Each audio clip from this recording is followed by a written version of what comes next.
A Friday night in the ACC in the middle of October. And away we go. Peyton Jones, the sophomore running back, skirts out past the 20. Duke's in year one, like we said, under Manny Diaz, who gets another crack himself at being a head coach. 5 straight wins to start the season, 3 of them when this team trailed in the 4th quarter. And then the headliners for this group offensively, Maalik Murphy, the Texas transfer, the running back Star Thomas, and the veteran mainstay wideout in Jordan Moore. Yeah, that's a good core that this offense has relied on the first part of the season, but it's really about the quarterback. Can he get off to a quick start today? He's waited to the second half, it seems like, in most games, but today they want to get him off to a fast, quick start. And you saw Duke coming in off a loss. Star Thomas gets a couple yards before he ran into Pat Payton. So Maalik Murphy's a redshirt sophomore. Last year at Texas, of course, he sat between Quinn Ewers and Arch Manning. Quite a quarterback room to be in. And he's 7-1 in his career as the starting quarterback. Thomas again, nothing doing.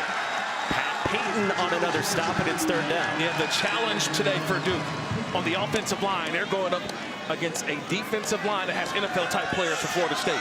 So will they be able to create the lanes, Mike, that allow Star Thomas to get to that 2nd and 3rd level, to get them into 3rd and shorts? They don't want to be in this 3rd and medium plus, 3rd and 7. Let's look at the feet of the quarterback, though. Let's watch Maalik Murphy's feet. This is something that he's practiced all week long. Can he get his feet set here on a 3rd down play? They have struggled on 3rd downs and need 7. Out pattern and just a couple of yards for Jake Taylor, and it's 3 and out for Duke. And you talked about the importance of fast starts. The last 2 games before tonight, in first quarters for Duke's offense, 39 total yards and only 2 first downs. And that play right there is not going to help you. That's a quick hitter to the outside for a minimal gain. This is where Maalik Murphy's going to have to push the ball down the field. On that play, Mike, that's just not going to get it done on a 1-yard route to the outside. We saw LaWayne McCoy, true freshman, ready to get it from another freshman in Cade Reynoldsson, who's been excellent for the Blue Devils so far, but he spins that one out at midfield, and it'll set up Florida State in good position. Well, most everyone's aware it's been a historically confounding season for the Noles, like we showed you, preseason top 10, but now 1-5. And at quarterback, DJ Uiagalelei struggled. Now he's injured with a broken finger. So Brock Glenn makes that 2nd straight start. We told you the 4th of his career. And what have you seen from Brock Glenn on film? Well, I've seen consistency, and that's all you want from the quarterback. He's given them consistency at a position that they thought DJU would bring, but have not seen it. Got a great completion percentage. Can he build on the game that he had at Clemson? They start at the 49 after just a 25-yard punt, and it's a pitch for Lawrence Toafili, and he goes for 10. Lawrence Toafili with a first down. Oh, we're going to see a lot of Toafili. He's right now the best player offensively. Getting him out on the perimeter and allowing him and his speed to take over. We're going to see a lot of the 6-foot, 195-pound running back out of St. Petersburg, Florida.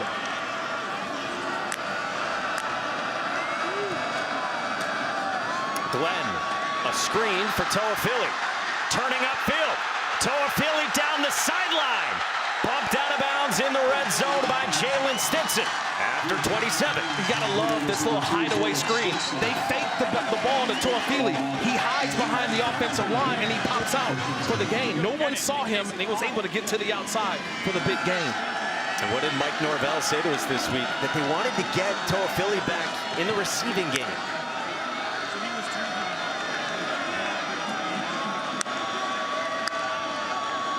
From the 12. This is big-bodied Cam Davis got dragged down by Wesley Williams. Yeah, I want to go back to this Toafili run because watch him. He hides behind the offensive line, and he was able to just get to the outside and makes a couple guys miss. That's where you talked about it, Mike. Coach Norvell wants to see him in the passing game. What's the difference between a 5-yard run and a 5-yard reception?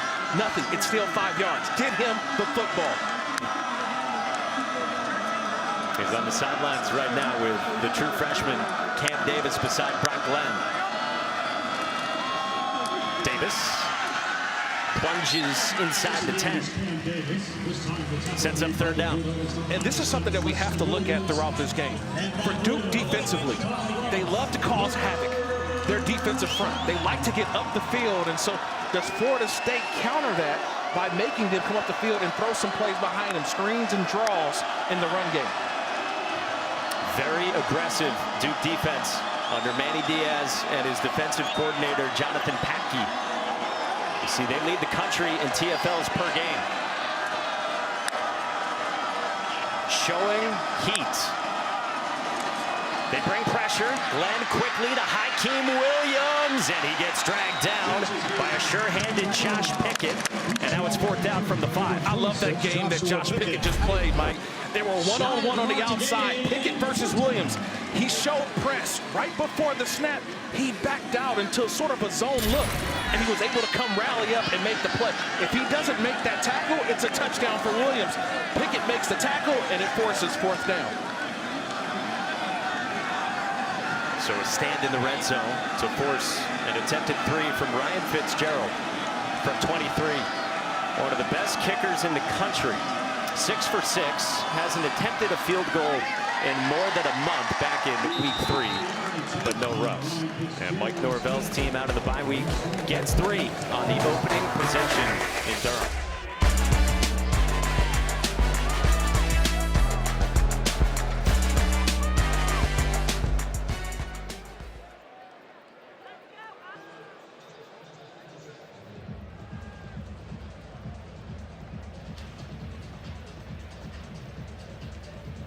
Well, Duke is more shorthanded than they have been at tight end tonight.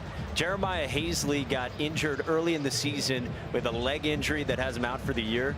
But we got word before the game, Nicky Dalmolin has a lower body injury, so he's out tonight as well. And those are the 2 best tight ends in an offense, Kirk, where they really like using them. Yeah, absolutely. They are the key in the run game. And in the passing game, Dalmolin has been a guy that they try to use in matchup situations, so out 2 of their better players offensively. They will start at the 25. It was 4 yards, 3 and out the first time, and we had talked about, and Manny Diaz had stressed to us, fast starts offensively are really important for this group. Well, you want to get things going, and you want to get those layups, those early throws, right? You're a former basketball player, Mike. You know the easy throws. Get a free throw in there. See the ball go through the hoop. That's what it needs to be for Malik Murphy. Get a couple of those nice connections down the field. 5 yards, 8 yards, 10 yards. But don't want to see the short passing game. Need to push the ball against this defense. Generous definition of basketball player by you. Thank you. Peyton Jones is the running back, spelling Star Thomas, to start the second possession for the Blue Devils. Murphy slants, and it's Javon Harvey. They want to get more involved, and they want to throw it more, too. We asked Johnny Brewer, the OC, how do you get a fast start? And he said it's got to be more passing early on. Yeah, and winning. You got to win at the line of scrimmage. That's how you do it at last play. A nice win and a nice throw. So you get Harvey on the route to the inside, but the nice throw for Malik Murphy. And maybe going more up-tempo as well. It's a Duke offense that has played at the 11th fastest tempo in the country this year. Unbalanced formation. And here is Jones weaving through. And there is a flag down on the far side of the field. Joshua Farmer. Interesting here. We got it looks like a unbalanced formation. And is this a defensive offside? A little too close? Offside, defense, number 5. 5-yard penalty, first down. It's on Josh Farmer, the veteran defensive tackle, former All-ACC interior defensive lineman. Yeah, may have been thrown off by that unbalanced formation. When I say unbalanced formation, it was just the tackle by himself on that right side, Brian Parker. And then they come with the same play again, the same formation, I should say. So a first down. Anyway, to slice it out to the 36. Murphy under pressure, got it away and incomplete toward Eli Pankow with some pressure brought on Malik Murphy. Yeah, that time Duke is flooding one side of the field. There's nobody on the opposite side, so it's either going to be a run, but you have to push your coverage. And that time, Florida State did a terrific job of having everyone covered on the overload formation.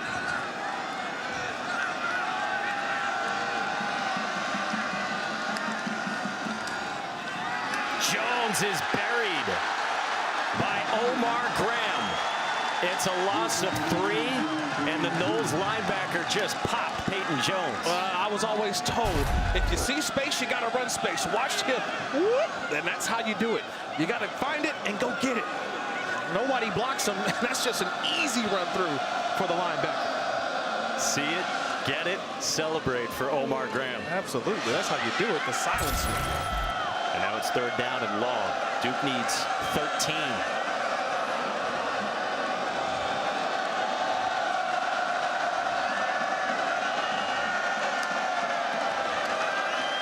Four-man rush. Murphy for Painkel, in coverage incomplete. Ventrell Cypress was draped all over Eli Painkel, and Duke's going to have to punt again. Yeah, that's a nice job of coverage because you're getting guys on defenders or on wide receivers and just making plays, sort of hand fighting down the field. It would have had to been an unbelievable catch. You mentioned it, outstanding job by Cypress playing the football, but there was no separation there either, Mike. So these receivers got to find separation on 3rd down. Cade Reynoldson gets a better one away to LaWayne McCoy, who gets tripped up immediately. Well defended by Jalen Stinson. Noles by 3 on the road at Duke.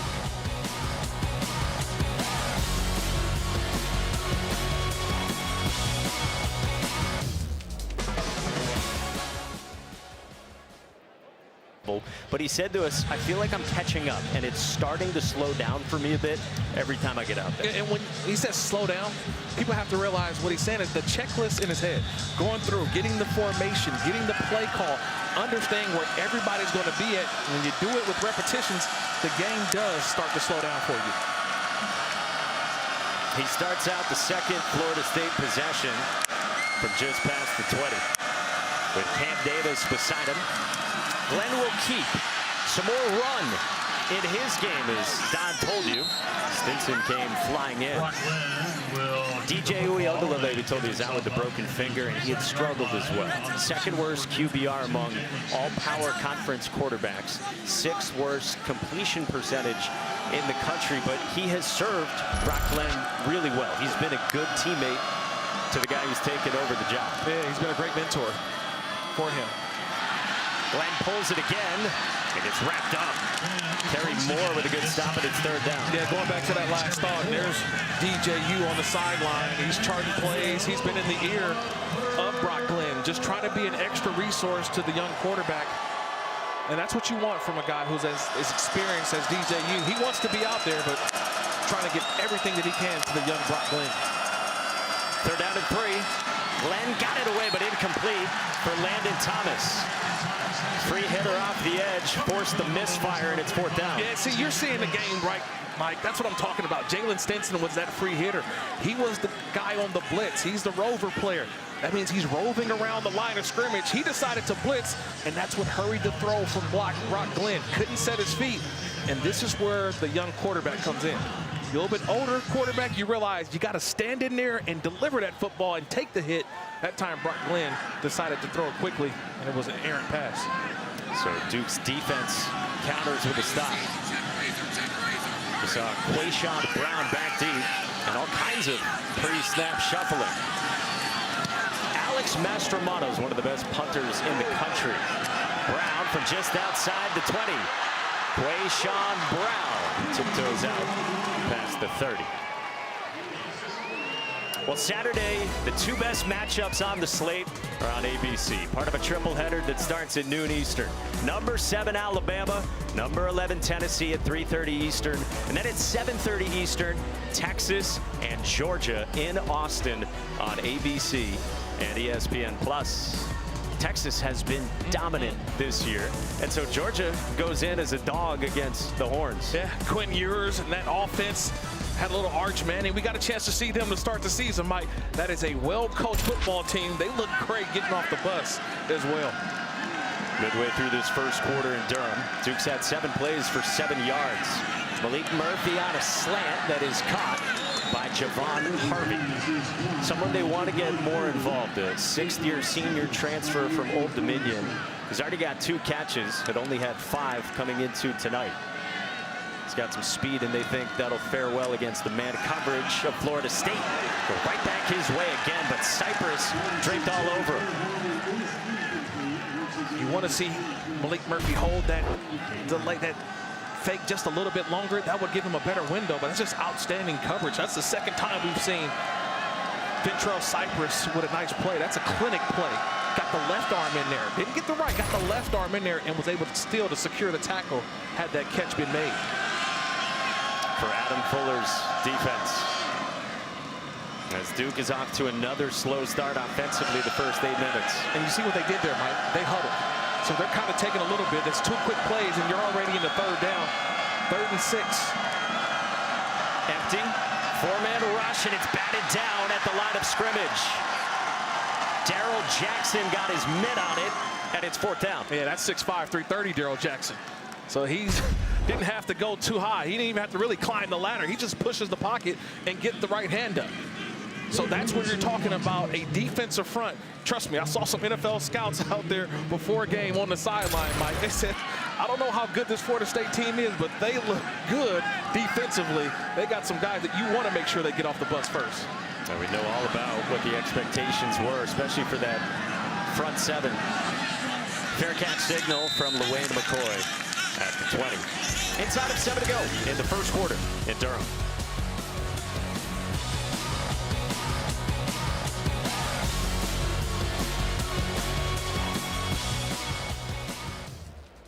State, Don Davenport, what's it like inside the walls there? You know what? Players told me Mike Norvell has been the glue that has kept this team together. Defensive lineman Patrick Payton said he's the same measured, consistent, high-energy coach now as he was last year, as he was through adversity in 2020, and even an 0-4 start in 2021. Record doesn't define him. That's Norvell's message. They set up a screen down to Ja'Kai Douglas, one of the vets. We asked Mike Norvell what he wants to get out of, as Douglas was down, the rest of the season, because he has played some younger players. Correct. And he said in no uncertain terms, quote, to go win, that's it. That's it. Just go win. I was like, is there anything? How do you keep the guys motivated? He said, just showing them what it looks like the right way. Showing them, hey, look, if we do some things correct, we can go on a nice little run, but we got to win today. I'm not looking at the future, Kirk. He said we got to start with one game that's right in front of us. Said I owe it to these players and to our fans.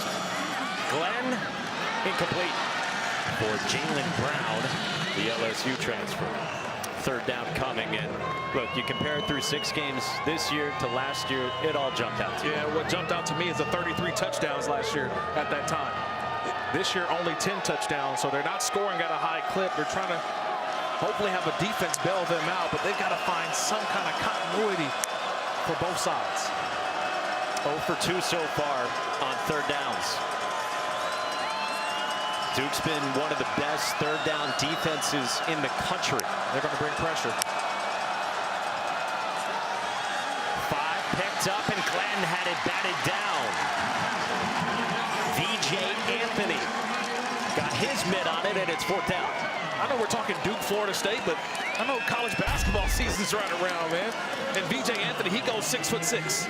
So maybe Coach Shire, if you need a guy who can rebound, you got VJ Anthony who can get up and go knock a pass down, all right? Maybe he can grab a rebound or 2, but we've seen a couple of times already these defensive linemen not able to get to the quarterback, but get a hand up and get a deflection.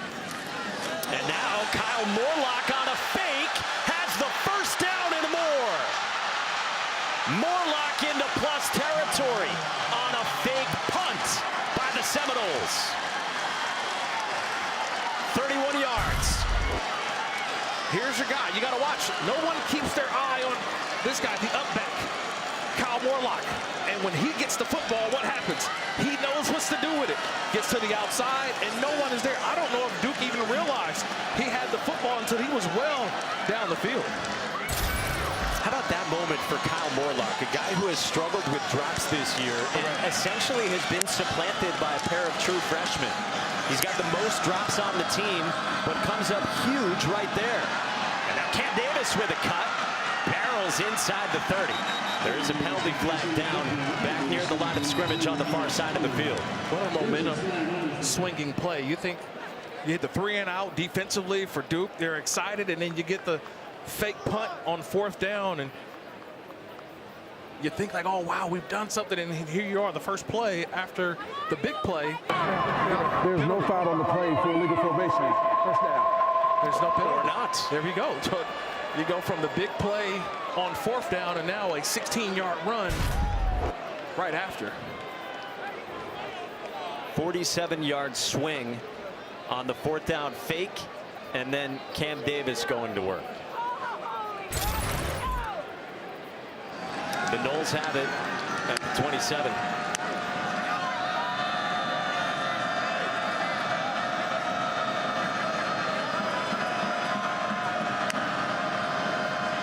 Play clock at 5. And Davis and Glenn with some indecision there at the mesh point. 4-yard loss. Yeah, because VJ Anthony just messed that play up. Remember we talked about what they do? Defensively, they just get up the field and cause havoc, chaos. That's what the defensive front of Duke likes to do. They force you to make a decision, and that time they caught the redshirt freshman Brock trying to figure, do I hand it, do I keep it, do I hand it? Too late already. Nice job by number 7, VJ Anthony. So now 2nd down and long. Glenn stepped up and fired incomplete. Had both Portier and Amari Williams. 3rd down and long. Yeah, nowhere to really go with the football, and I think this is where Brock Glenn has to utilize his legs a little bit. If it's not there initially, get to that second progression, and if it's not there, go take off and run. He's had a couple of positive runs on the previous drive, and I think he utilizes that when needed to, but this is another 3rd and 14. I see some kind of screenplay here, but the way this rush has been active for Duke. And Mike Norvell, you saw, will take a timeout ahead of 3rd down and long.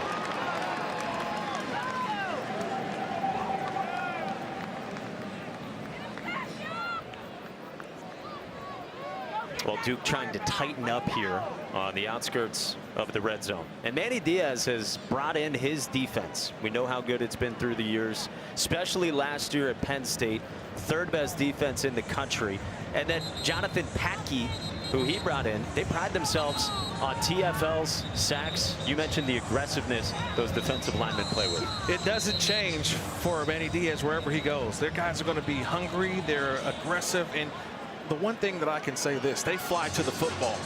And I've learned throughout my playing days, the respect that you have of your head coach and your coordinator is how you get to the football. And it always seems to be 11 hats for Duke around that football at the end of every picture.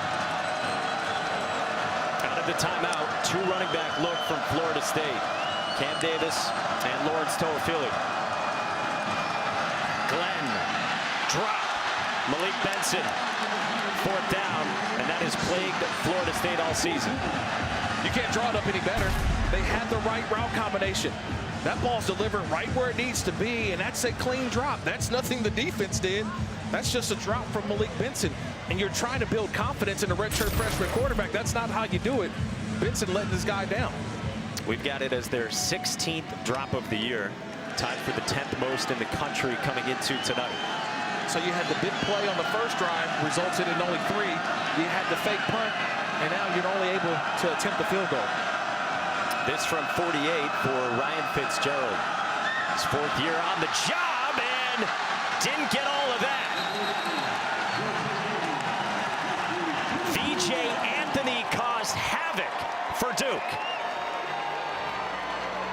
I don't know if he ever really got underneath this football, Mike. This was something I'm seeing. I don't know if he even had the trajectory on the kick.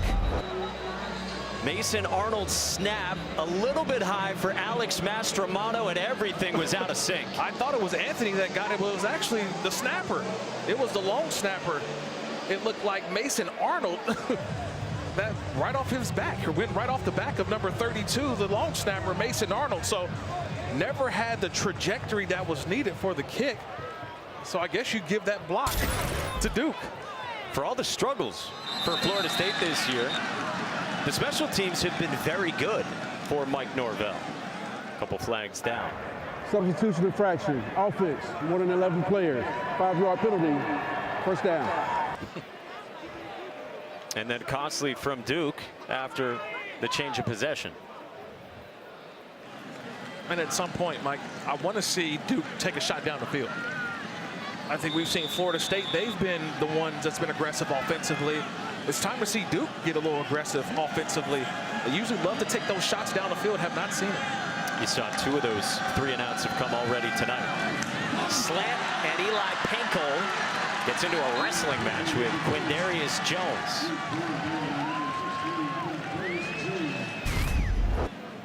Nice throw here from Murphy. Jones jumped in front, but the ball was delivered to where only the receiver can be able to pick that one up. And that's a nice throw from Murphy. A confidence-building throw. And you wonder if one of those downfield shots is coming at some point for Duke. Star Thomas, the running back. Thomas falls forward, and he will set up 3rd down and 2. Thomas, the 5th-year senior, the transfer from New Mexico State, who has really stepped up big for Duke with Jaquez Moore's ankle injury. Yeah, he's 6 foot, 210 pounds. And the reason why he's been one of the best backs is because he's fearless. He's got experience. And as one of those grad seniors, he realizes that every game for him is a career possibly coming to an end. 6th in the ACC in rushing yards. 3rd down. Murphy gets rid of it, incomplete. Azareye'h Thomas has been excellent this year for Florida State. 4th down, and Duke's got a punt. Yeah, Azareye'h Thomas and everybody, those defensive backs, they've been doing what? They battle at the line of scrimmage, and then they break down the football. This is all good coaching tape. They all do what? They secure the tackle with the right arm, and they get the left arm in there to knock the ball away. That's good coaching by the defensive backs, all doing the same thing, and you've seen the success that they've had on those quick throws on the inside. We asked Adam Fuller who's played best on his defense, and Azareye'h Thomas was the first name. Reynoldson's punt is a fair catch by LaWayne McCoy. We'll kick off your Week 7 NFL Sunday with the Countdown crew. Sunday NFL Countdown, 10 a.m. Eastern, 7 a.m. Pacific, over on ESPN and the app. And then we've got 2 Monday Night Football games for you. Lamar Jackson and the Ravens square off with Baker Mayfield and the Bucks. 8 Eastern, 5 Pacific on ABC, ESPN, Deportes and Plus, Peyton and Eli on E2. And then exclusively on ESPN Plus, Chargers, Cardinals, 9 Eastern, 6 Pacific. So you've got 2 Monday Night Football games, and there's only 1 quarterback without a Heisman, Justin Herbert. Crazy. Think about that. Kyler Murray, Lamar Jackson, Baker Mayfield. Let's call it Heisman Monday night, Mike. How about that? I love it. First down for Florida State, Toa Philly for very little. A Florida State offense that is 4th worst in the country in points per game. 6th worst in total offense by yardage. But a second start, they had the bye week for Brock Glenn to settle in as QB1.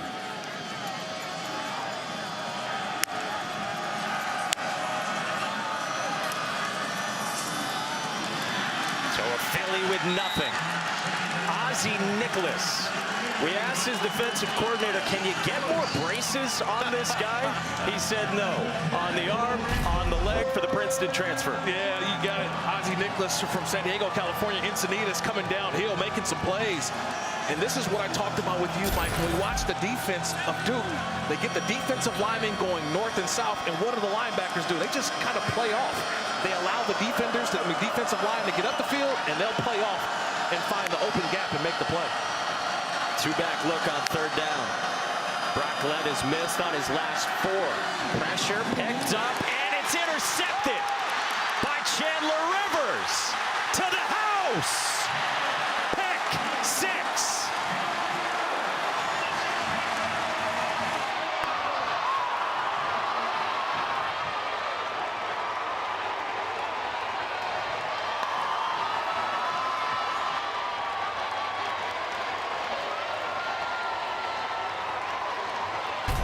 Chandler Rivers, he's just going to be sitting right over on the outside, coming over here late.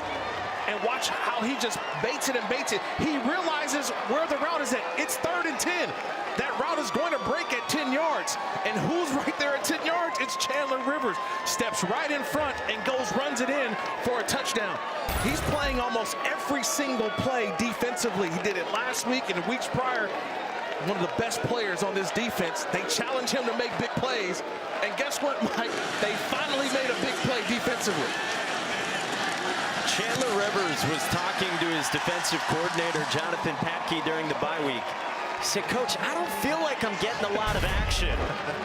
His DC said, that's a good thing. Your time will come. Well, the reason why, because he said he's had the ball in his hands. He just hasn't caught it. It's just been defensive PBUs. Today, it wasn't a pass breakup. It was an interception return for a touchdown. But it goes back to just understanding where you are on the football field, realizing they need 10 yards for a first down. He broke on that football at about 11 yards, undercut it, and turned it into 6.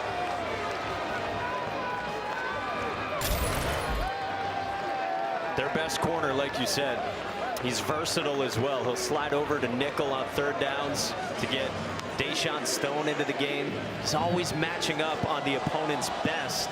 And Chandler Rivers, with that wherewithal, makes a play for Duke to put some life into this place. Yeah, me and you, we look at every week, we always say, okay, who's out there on the defense? And everybody's rotating on the defensive line.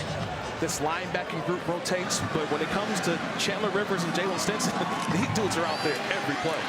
Sam Singleton, the running back, takes this out to the 24.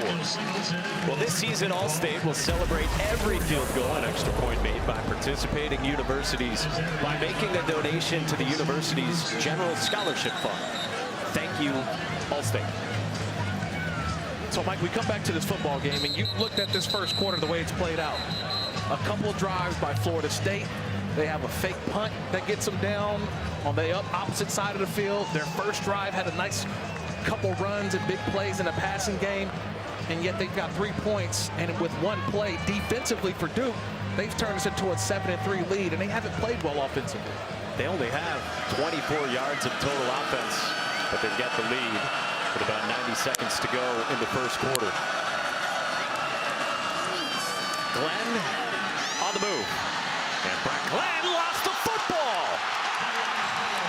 Ryan Smith falls on it for Duke. Ozzie Nicholas popped it out, and it's 2 turnovers on 2 plays. Watch 45 come out of nowhere. 45, Ozzie Nicholas. He's just hustling, running to the football, and he gets that right arm and that punch. The old peanut punch. Peanut Tillman, longtime Chicago Bear, has made that play, but it's the right punch that gets right on the football, and that ball's on the ground, recovered by Duke. It's the defensive plays, Mike, that are what's keeping Duke in this football game. And another turnover from Brock Glenn, this time from Ozzie Nicholas. A guy who we told you is playing through all kinds of pain. He was in the training room recently. Jonathan Patke came in and looked at him. The guy's got Normatec on every limb. So his defensive coordinator took a picture of him to send it to his dad because he is toughing it out. Perfect punch for Ryan Smith to fall on it. From the Florida State 36, Quayshawn Brown thought about throwing. Gets back to the line of scrimmage. Justin Cryer ran him out. That's a nice call right there. They were coming out of a turnover, trying to find the big play, but well defense by Florida State. I know this secondary, this defensive front, they've been outstanding. So when you think about this game, the way it's going so far, defensively, these Florida State Seminoles are holding up their end of the bargain in this first quarter.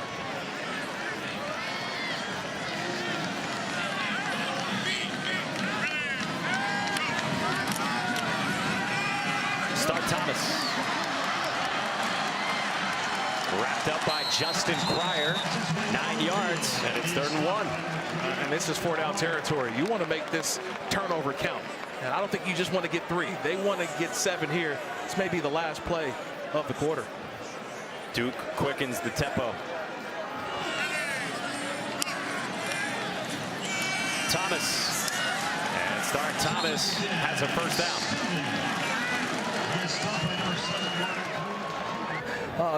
Led to the block. So, obviously a lot of self-inflicted mistakes. I mean, they've taken advantage of it, but we just got to calm down and go play Florida State football. Thank you. Don, thank you. Stark Thomas on the ground for a yard with a flag down. And the first 13 minutes of the first quarter were palatable for Florida State, and then it unraveled. Offside. Defense. Number 5. 5-yard penalty. First down. And then an ill-advised penalty on a vet and Josh Farmer. Yeah, and this is the second one that he's had today in the neutral zone. He's right near the football, so Farmer's got to back it up just a little bit. And right before that play, you had the Florida State defenders pointing because they thought they saw an offsides, or a false start, I should say, on Duke. It was not called, and so never got reset in their alignment, and that's where you get the offsides penalty. All right, from the 21, your mind goes where out of a quarter change like this? I'm always thinking about the ball down the field, taking a shot. This is a free first down they just got here. Murphy is going to the air. They set up the screen, and it's incomplete to the tight end, Jake Taylor, filling the void tonight of Nicky Dalmola. It's a nice job there, Omar Graham, staying home, realizing all the action went toward the field. He stayed home and was able to be all over that play, never really developed. Malik Murphy 4 for 10 for 21 yards.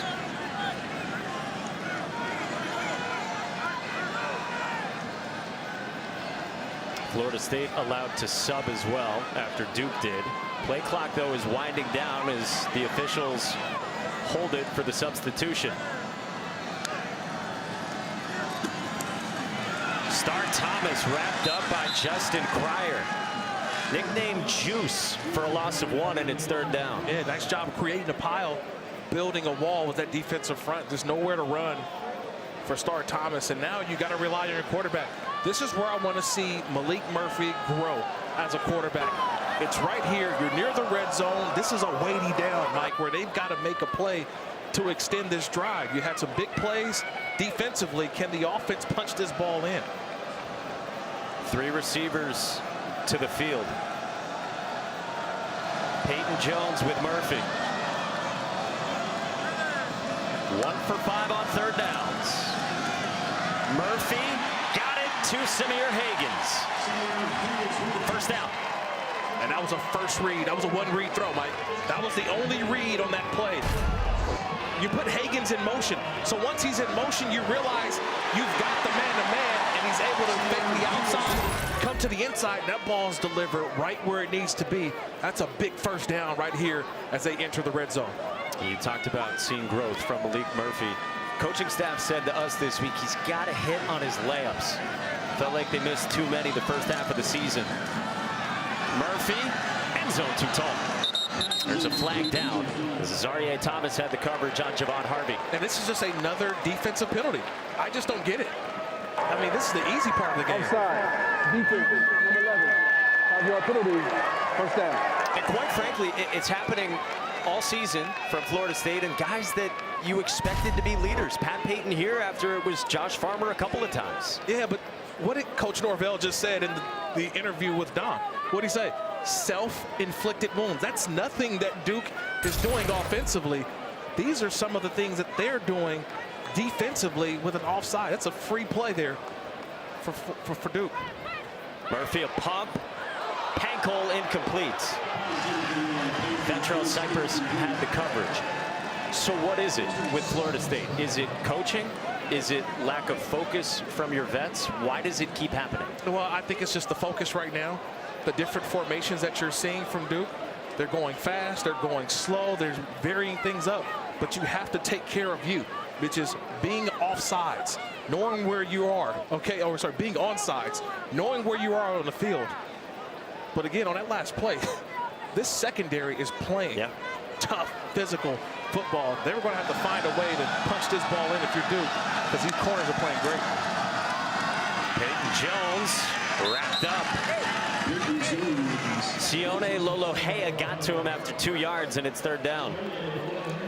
It is heavy sledding for this offensive line for Duke. Lolohea is playing a defensive end, and he just destroys his guy and makes a play all the way to the inside. Watch how this collapse at the end. Just Lolohea comes from all the way up top and brings it in. Here's a funky formation. Unbalanced with Murphy under center. A pitch for Jones, and he's short. Darrell Jackson fell on him close to the sticks, right near the goal line as well.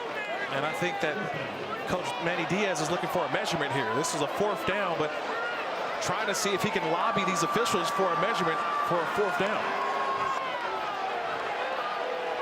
They've got it marked as 4th and inches. The offense stays out there, and the heavy formation comes in with Jake Boggs, or Tony Boggs rather, They're going to call defensive lineman. They're going to call a timeout. This is the play clock's already under 10. I think there was some confusion there. Manny Diaz thought he was going to get a review, and so they're all out of whack. Come out, Duke. They're first. Should be a 30-second As Duke timeout. ponders ahead of 4th down and very short, knocking on the door with the ball inside the 2. For this program that has never defeated Florida State, but prides itself on the way it attacks things with what Manny Diaz calls mental fitness. For more on that, we go down to Don. Yes, a testament to the mental toughness of this team is Mental Thursdays with Coach Diaz. He called it his favorite 10 minutes of the week, guys. He talks about the mind with his players, mentally preps them for the unspoken with a PowerPoint presentation. He puts it together himself. He said, you can have the best strength coach in the country, but if you ignore the mind, it won't matter. So they think they're built for moments like this, going for it on 4th down in time. Absolutely. The first thing is what? Staying on side, going when the snap goes, and understanding of seeing the play happen before it even happens. Star Thomas, the running back. Gets it up the middle, plunges in, waiting on the signal. Touchdown.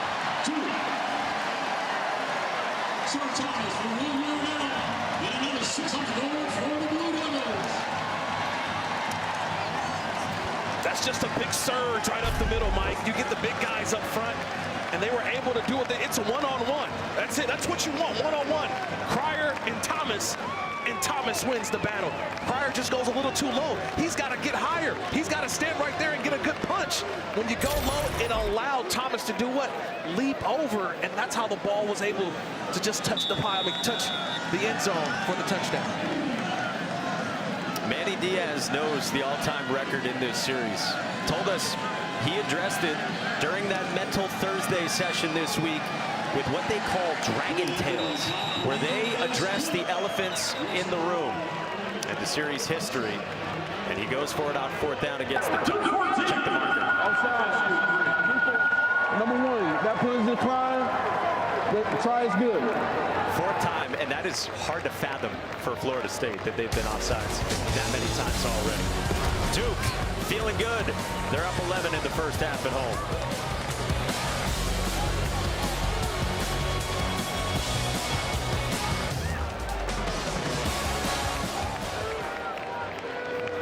$4 Eastern, 1 Pacific on pay-per-view, and to order, go to ESPNplus.com/PFL. Sam Singleton from the 7. Singleton with a cutback, and he gets cracked down by Kevin O'Connor. Miscues from Florida State. Man, that's what this game has come down to. It's been a field goal that was never really blocked, just never had any elevation on it. You get the pick 6 by Duke's Chandler Rivers, and then you got a quarterback, and Brock Glenn is trying to make a play, and then you get the ball knocked out by Ozzie Nicholas. That's the 3 miscues of why this game is the way it is. 14-3 Duke. It's been defensive plays made by Duke, but then also some sloppy play, and this doesn't even show the penalties that Florida State has defensively. And so how does Brock Glenn respond? Picked again! Ozzie Nicholas with a 3rd Duke takeaway. Wow.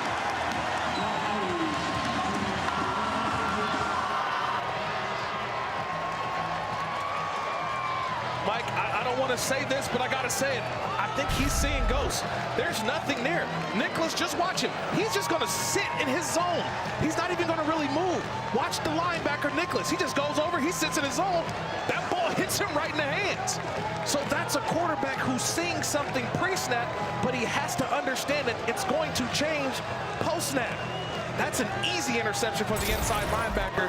3 plays, 3 turnovers. The last 3 plays for offensively for Florida State have been turnovers.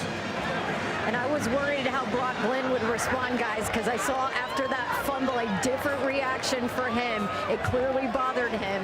Not a great response there. Yeah, compared to what you saw after his first one, the pick from Rivers. Peyton Jones, nothing. So where do you go if you're Florida State? Because 3 plays, 3 turnovers, like you said. Behind Brock Glenn, it's a true freshman in Luke Kromenhoek, who they've been trying to get ready and might have a role anyway. But right now, it's moving fast for Brock Glenn. It's moving real fast. And I don't know if it's slowing down. And you already see Kromenhoek over there. He's warming up in the bullpen like it's the AL and NLCS over there. They've got to figure some things out, because right now they don't have anything going for them offensively, and they haven't even been back to Toafili, the running back. Malik Murphy, wheel route, broken up. What a fabulous play by the linebacker, Cam Riley. There's a lot of fight on that Florida State defense. This is an outstanding play. He turns around, locates the football, and everyone does the same thing.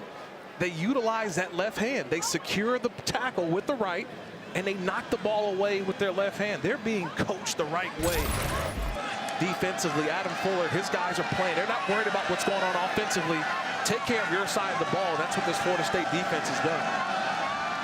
So now it's 3rd down. After that from Riley, the Auburn transfer. Play clock winding down on Malik Murphy. Got the snap off. Jones on a conservative play call for just the yard. And the field goal unit's coming out. So are you okay with a run there on 3rd and 10? Yeah, there was really nothing there. And look, these corners have been doing an outstanding job. So you feel like, hey, look, I had split safety looks. Try to see if we can pop one through the middle of the defense. And you've already got points. Why try to put the ball in harm's way, especially in these tight quarters? So Todd Polino is summoned. 7 for 10, but he's missed his last 2 in his last 2 games. Those were from 47 and 43. This from 28, and the experienced junior kicker is good. 2-touchdown lead for Manny Diaz's Devils.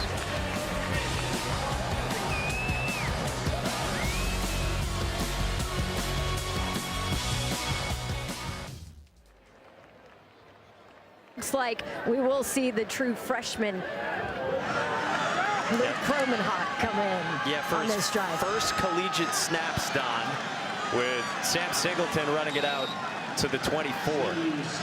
So here it is.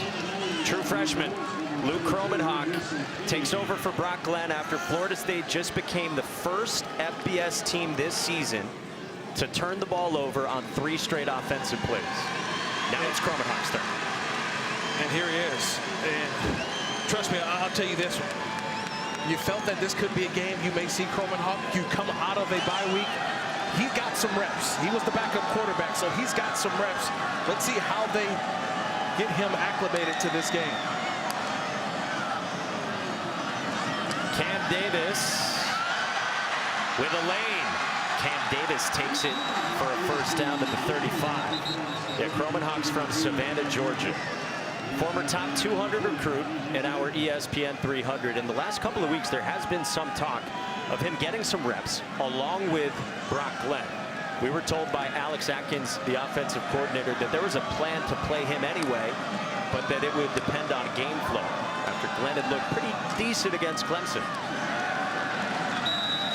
Davis for, and now it's obvious you had to make the move. Well, you make the move, and now the offensive game plan changes.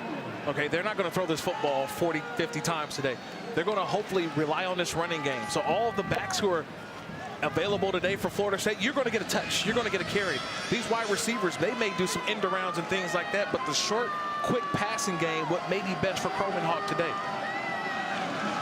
He's got a big arm. Tony Tokarz, the quarterback's coach, says he's got a lot of horsepower. They'll let him use it here. Kromenhoek dragged down by Alex Howard. A A loss of 2, and it's third down. And this is what he has to realize, too. You don't have all day back there. And Alex Howard's the linebacker. He comes off the right side of your screen. That's a late delayed blitz. That ball's got to be out. Kromenhoek has to realize this isn't practice anymore. This is real live game speed. That ball has to be out of his hands. He waits too long, and Howard's able to bring him down. Kromenhoek stares into a third down and 11. Florida State's 0 for 5 on third downs. Pressure comes. Kromenhoek rolls. Kromenhoek spins away along the sideline and tumbles down at the 40. 5-yard shy. Fourth down. Yeah, it's a nice positive play. Duke brought a delayed blitz, so they brought 5, and then they had an extra man just kind of watching and spying the quarterback. The athleticism of Kromenhoek takes off, and this is where the young quarterback has to realize, look, you're probably not going to get this first down, so take the yardage and then get out of bounds. And I think that's what his coaches are over there telling him. Hey, this is college football. We don't need any unnecessary hits. Get the yardage, get out of bounds, and let's punt and let our defense try to go out and make a play. You saw Kromenhoek talking with his quarterback's coach, Tony Tokars. Quayshawn Brown, a fair catch signal inside the 10 after a great punt from Alex Mastromanno. The lead's 14 for Duke.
Zubin, thank you very much. We welcome you back to Durham and Wallace Wade Stadium with Duke up by 14.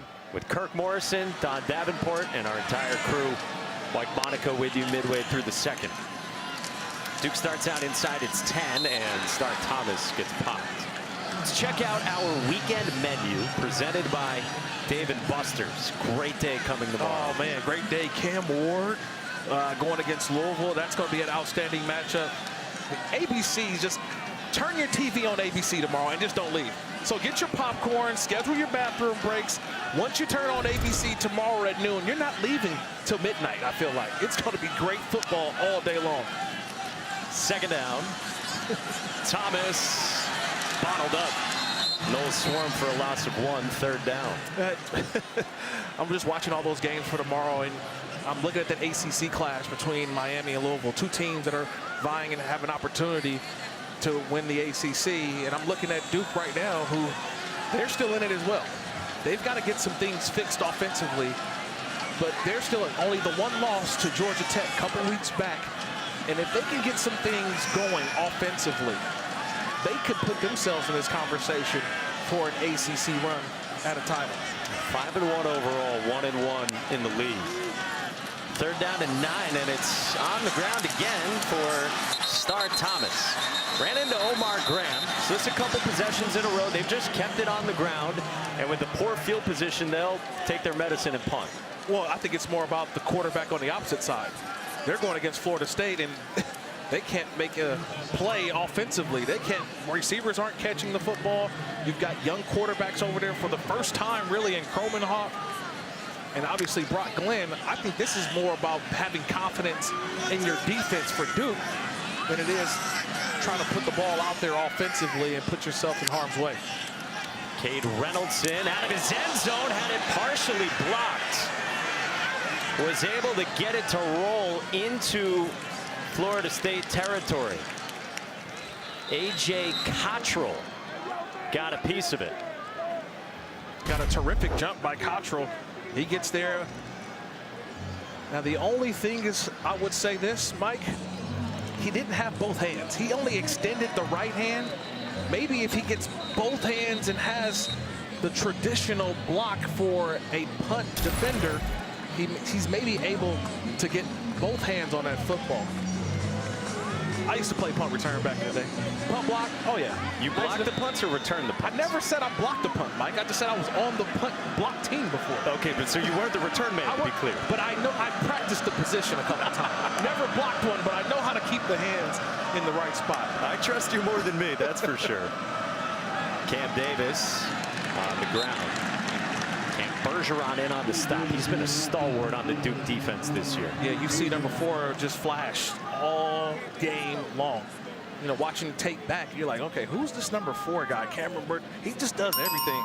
He plays a position of the star, and he has been everything that that position entails.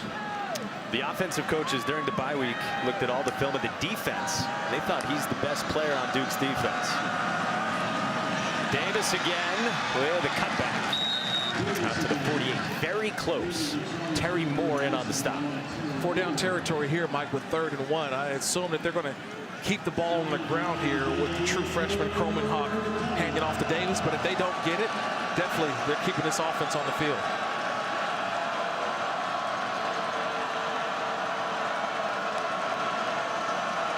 No jump from Duke, and now Davis muscling against Nicholas for a first down. Nice. That's a nice little wrestling match right there. Who was going to give, right? You get 45 and 3. They meet right in the hole. And just the leg drive of Cam Davis. That's 5'10", 224 pounds. That's a true freshman coming at you, picking up the tough yard. He's their second leading rusher, back healthier after dealing with an ankle injury going into the bye. Kromenhoek steps up, lofts it toward the end zone, incomplete. Kentron Portier could not haul it in against double coverage. Yeah, you're a lot kinder than I am. That's a drop. That's a perfectly thrown football. And what? That's a drop. That has to be caught, Mike. That ball's in the grass. That has to be caught, Mike. That is one of those plays. Help out your true freshman quarterback. How many opportunities did you get just like that? That should have been a touchdown. Even Kromenhoek thought, I got one. And just taken away from him. He thought he had it on his first collegiate passing attempt. That would have been a touchdown. That should have been caught. Portier has had a drop issue as well at times this year. Lawrence Toafili against a, we're up to 17 drops this season for Florida State, and at some point, part of it is absolutely mental, right? But it's miscues today. That's the second drop. We had one earlier. But I'm saying when it's that many drops, like it's in their head, right? Yeah, I just think you got guys who are just trying to make plays, but they got to concentrate on just catching the football. That one right there, I don't know if it gets lost in the lights, but you can't throw a better ball than Kromenhoek did on that one. 2 running backs in. Lawrence Toafili's in the slot.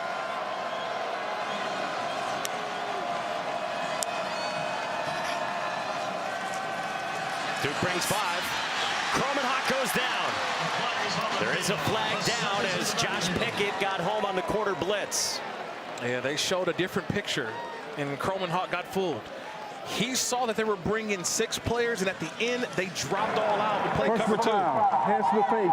Defense number 7. 15-yard penalty. First down. They get VJ Anthony, the defensive end, and that's costly for Duke. Yeah, the left side, you see that hand right up underneath that helmet, and it gets all the way up. That's a nice job by the officials seeing that. That is a penalty. You got to keep those hands underneath and not in the face. And that erases what would have been a big loss on 3rd down. Instead, the Noles have first down from the 26.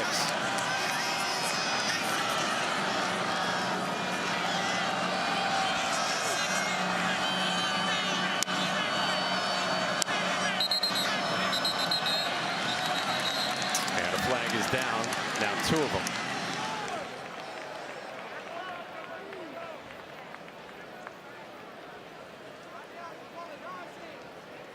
Waiting for the word from Marcus Woods. Snap infraction. Offense, number 53. 5-yard penalty.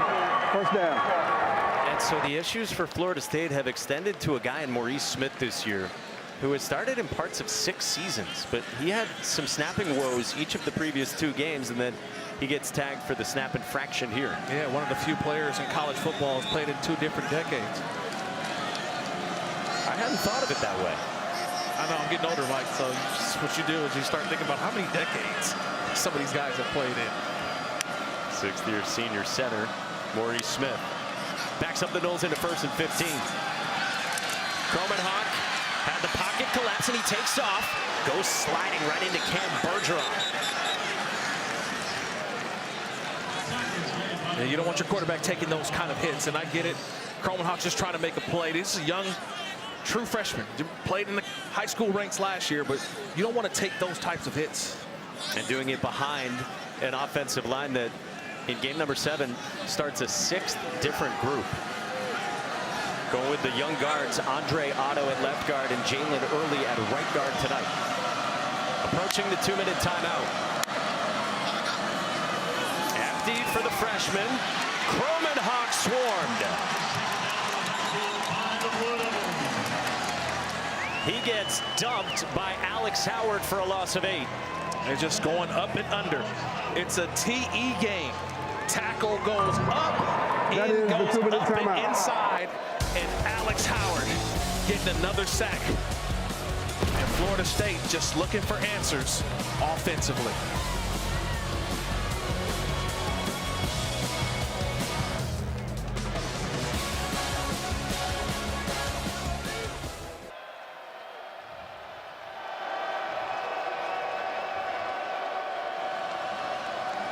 Zubin, thank you very much. We look forward to that. 3rd down and long out of the 2-minute timeout for Luke Kromenhoek. Still searching, fires, and it's out of bounds. Chandler Rivers. 4th down. Yeah, really not much there. Surprised by that play call, Mike. I know it's 3rd and 19, but you want to give a little bit of yardage there to help out your kicker. And I think this is all growing pains. You're going through it. You're seeing a young quarterback take his first snaps in college football, and everything that he does is a teaching moment. He goes to that sideline, he's getting coached, he's getting mentored to understand, just take what you can get. If it's not there, throw it away. But now we got a long field goal attempt. For Ryan Fitzgerald, who's one of 3 kickers in the country, who's hit from 50-plus 3 times already this year. He is excellent, and he smokes it from 53. A 4th make for Ryan Fitzgerald from 50-plus. Simply put, one of the best kickers in the country. Yeah, got some distance here. That's the trend that we're seeing, right? We see it in the NFL. Now it's bleeding down here into the college ranks. These 50-yard field goals, Mike, are seeming to be like automatic. There's talk in the NFL of possibly bringing in the goalposts. You can't do that. Like, college kickers, NFL kickers now. Remember before when 50-yard field goals used to be a big thing and you get excited about it? I think you do that in college, but now the NFL ranks dudes just 55. Oh, he's good. It's 58. It doesn't matter. Just let him go kick it. And Ryan Fitzgerald's a really cool redemption story as well. He's going to leave Florida State with 3 degrees. A couple of years ago, he went 12 for 20. Mike Norvell really wrestled with, do I stick with him? He did that year. And last year and this year, Fitzgerald's been excellent. And he has supplied all the offense tonight for Florida State. Down by 11 to Duke.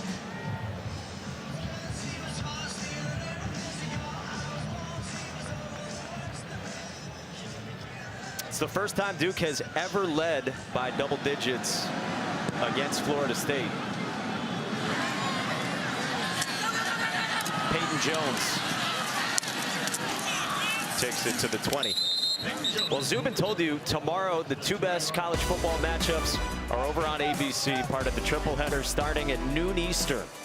Alabama, Tennessee, 3:30 Eastern. Then at 7:30 Eastern, it's Texas, it's Georgia, it's on ABC and ESPN Plus. And how about this quarterback matchup? Quarterbacks who we know we're going to see on the next level. I mean, Carson Beck has rebounded from that game against Alabama, but to me, he's shown that he is worthy of a first-round pick next year. Quinn Ewers back from injury, a couple weeks now, feeling a little better from the oblique. I'm just saying, are they going to keep Uga and Bevo away from each other. That's all I care about, Mike. We got some good quarterbacks in that game, but are they going to keep the mascots away from each other? Start Thomas goes spinning back to the line of scrimmage. Yeah, that was the classic New Year's Day 2019. Bevo and Uga. Yeah, that's the fun part about these matchups. People are saying that's like the early Super Bowl of college football. Look at these mascots. Yeah. Uga, Bevo. Whoa. Look out. Yeah, tomorrow let's keep those two separated tomorrow, Mike. All right, let's keep those two separated as far as possible. Uga's got to be on the other side of the stadium. Bevo, and a nice little playpen that Bevo has. Start Thomas to the edge, slip the tackle, shoved out by Juice Cryer. And I believe Uga's not traveling, so they're definitely keeping Uga as far away as possible that's from good. Bevo. All right, we don't want anything to get started before the game. No. Is that an unsportsmanlike penalty if the two mascots got into it before the game? Some of the quotes that came out of that were unbelievable. But John Robinson said that's why he committed eventually to Texas. At that point, he said, I'm going to Texas. All right, final minute in this first half. Start Thomas keeps it on the ground. And Duke's been very conservative with its play calls. Right. Very close. And Mike Norvell will take a timeout. I think he's... Timeout, Florida State. They're second. So we have a 30-second timeout. Yeah, had a 4th down and 1. He'll take his second. I thought he plunged forward and got enough for that first down, but now it forces a punt here from Manny Diaz. So this gets a little bit interesting. I feel like it looked like he got enough. I thought Start Thomas did. Let's see, we get a replay. I thought he plunged forward. Nice job of being on the spot, but yeah, I think he is just a little bit short. So it forces a decision here for Manny Diaz, and it's an easy one. He's going to punt the football away. Nice job by Omar Graham, though, right there in the middle. He was wide open and made sure to secure that tackle. Well, they've been leaning on Start Thomas. And Duke's offense has 62 total yards, and yet leads by 11. And now you get movement there, from Duke. And from Kevin False start. Offense, number 50. 5-yard penalty, 4th down.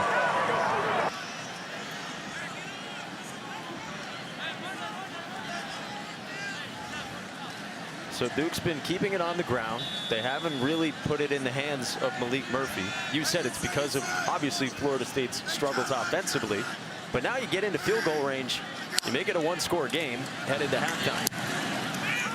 Cade Reynolds spirals one away to LaWayne McCoy. To the 30.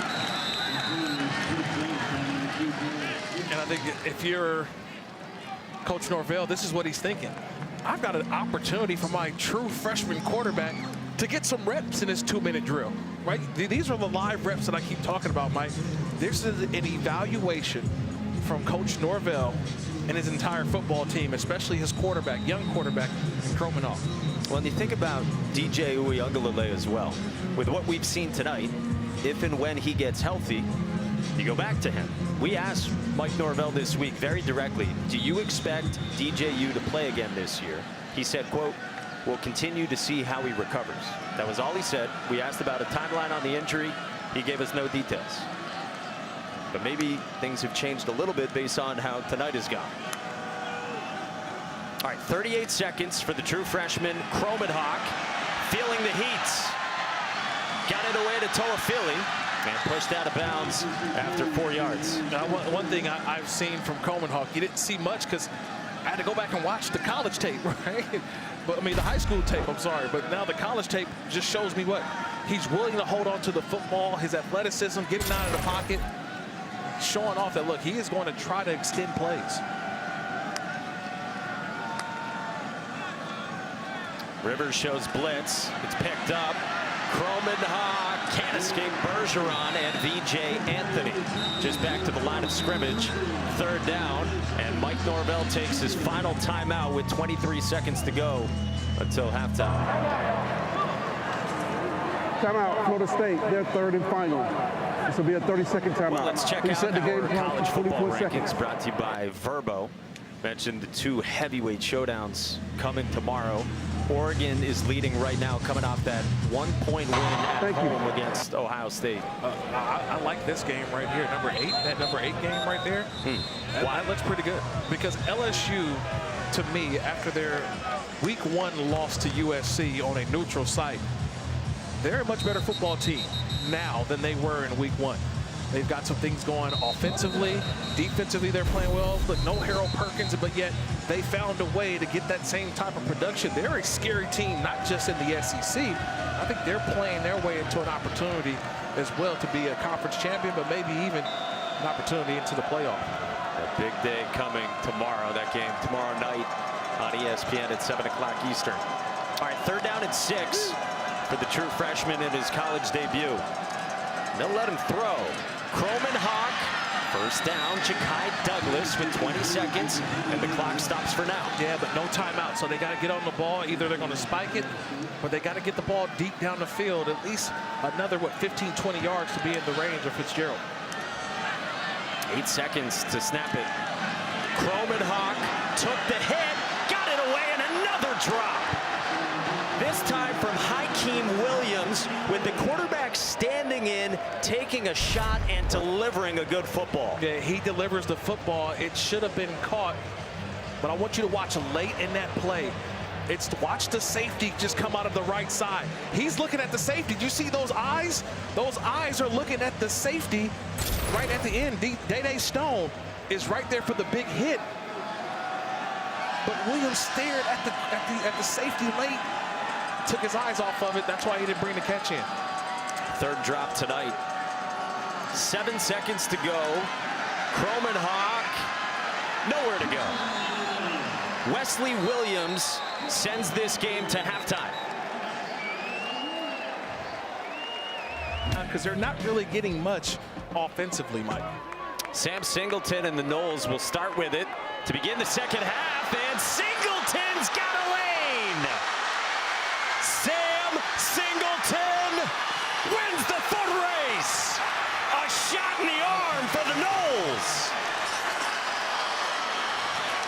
95 yards.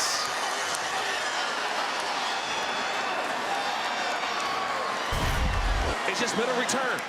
You get the football and it's go, go, go, go, go. Telling the offensive lines or the guys on that kick team to get out there and find the block. And that's all you need. Just give me a room, give me space. And an outstanding job of finally with Singleton racing to the end zone. How's that for the first career touchdown for the redshirt freshman, current 3rd string running back from Charleston, South Carolina? We talked with Alex Atkins, the offensive coordinator, back in the spring. He said Sam Singleton is a track guy with explosive speed. Yeah. Let's go down to Don.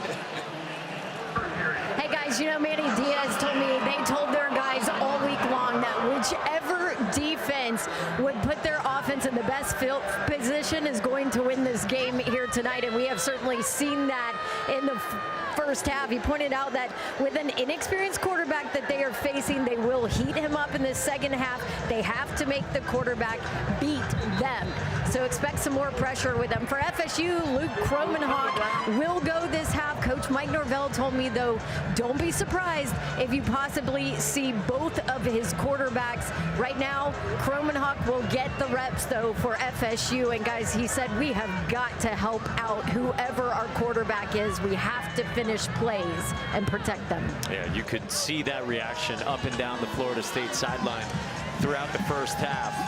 And Malik Murphy and Duke, meanwhile, they had the lead double figures after 62 yards of offense in the first half. The fewest yards of total offense by an FBS team, leading by double figures since 2016. I mean, it's basically been almost a decade since you led by this much with that little offense. Duke by 4. Here's Peyton Jones past the 25. This has been about defense and now special teams for Florida State. This is how exciting this game has now been. You see the guys on the sideline pumped up and ready to go. Duke has to answer, and they've got to answer offensively. If they want to be a threat in the ACC, this is the type of half that they have to show what this offense can be, because that first half performance, Mike, you mentioned it, only 62 yards, 2 of 10 on third down. They've got a way to get some things going offensively. Some of it was by choice.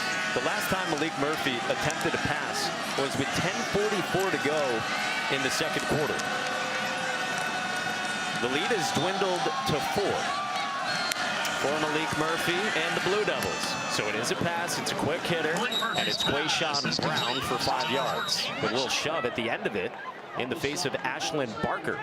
Yeah, I don't know if he was down. I thought Quayshawn, I'm sorry, made the catch. I thought he rolled over the defender. So the officials late in that play, I didn't see he was never down. I agree with you. He was up. And so Barker's allowed to finish the play because he thought that too. And then Brown got away with a little shove there to the face. Yeah, I think the officials should have let that one go, but I see the quick whistle, but I thought he stayed off the ground. Star Thomas made a man miss. Stiff arm to the edge and a run out by Omar Graham to set up third down and 3. Mike, this is a huge third down already. Yeah. I mean, the third quarter, second half is just starting, and yet this is a critical point in the football game. Duke only up 4 after the big return by Florida State. You don't want to kick this ball. You don't want to punt this ball back to Florida State. Huge third down here. You see, they've been the worst in the ACC on third downs. Tonight hasn't been better. And now Murphy will motion out. This is Star Thomas in the Wildcat. And Star Thomas converts. So a little wrinkle from Johnny Brewer, the offensive coordinator, for that all-important third down. Yeah, that was a nice call there. Threw the defense off just a little bit. You get the quarterback lined up outside, and this was going to be a direct snap to Star Thomas the entire way. They get an offensive lineman pull and Caleb Krings, but it was just a north and south run for Star Thomas. Hasn't been much for Duke's offense against Florida State's defense so far in this one. Peyton Jones in for Star Thomas here. And it's Jones. Straight ahead for 5. Jones will shuffle forward. You know, one of the big stories of the first half, I feel like we haven't talked about, comes to Florida State's defensive backs. They've done a terrific job of also limiting the passing game for Duke. They're playing man-to-man. They are unafraid, Mike. And when I say unafraid, these guys are getting to the line of scrimmage, and they want to play man-to-man press.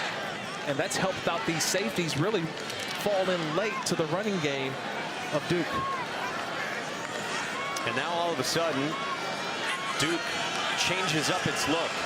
This is Henry Beal in the fourth, the backup quarterback. Malik Murphy's still in there. And here's Malik Murphy, who wants to throw to Samir Hagans. First down. So 2 quarterbacks on the field at the same time. More wrinkles from Duke. Yeah, that's a nice job by Beal. And he comes in, and then all he does is toss it over to Murphy. And really, I thought there was more out there, but a nice job by Murphy, not taking the big play, just taking yardage, and that's all you needed. It's a big play, but gets the offense going. They're looking for a spark. Could that be the play? 4 weeks ago, they had a 2-quarterback look. They go back to it here. And now Peyton Jones with a lane to the edge, and Peyton Jones is bumped down at the 25. 20 yards for Peyton Jones. Yeah, just watch the block by the tight end. It comes all the way around. That's Jake Taylor. Remember, Nicky Dalmolin is injured. He's not playing in this game. So you get a nice seal by Jake Taylor, the backup tight end, that allows for that gain by Jones. Duke hadn't had a play longer than 12 yards offensively until that from Peyton Jones.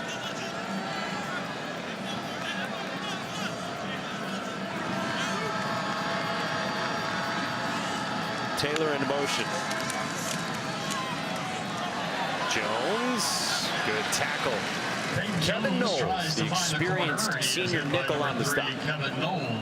You mentioned the DBs have played well.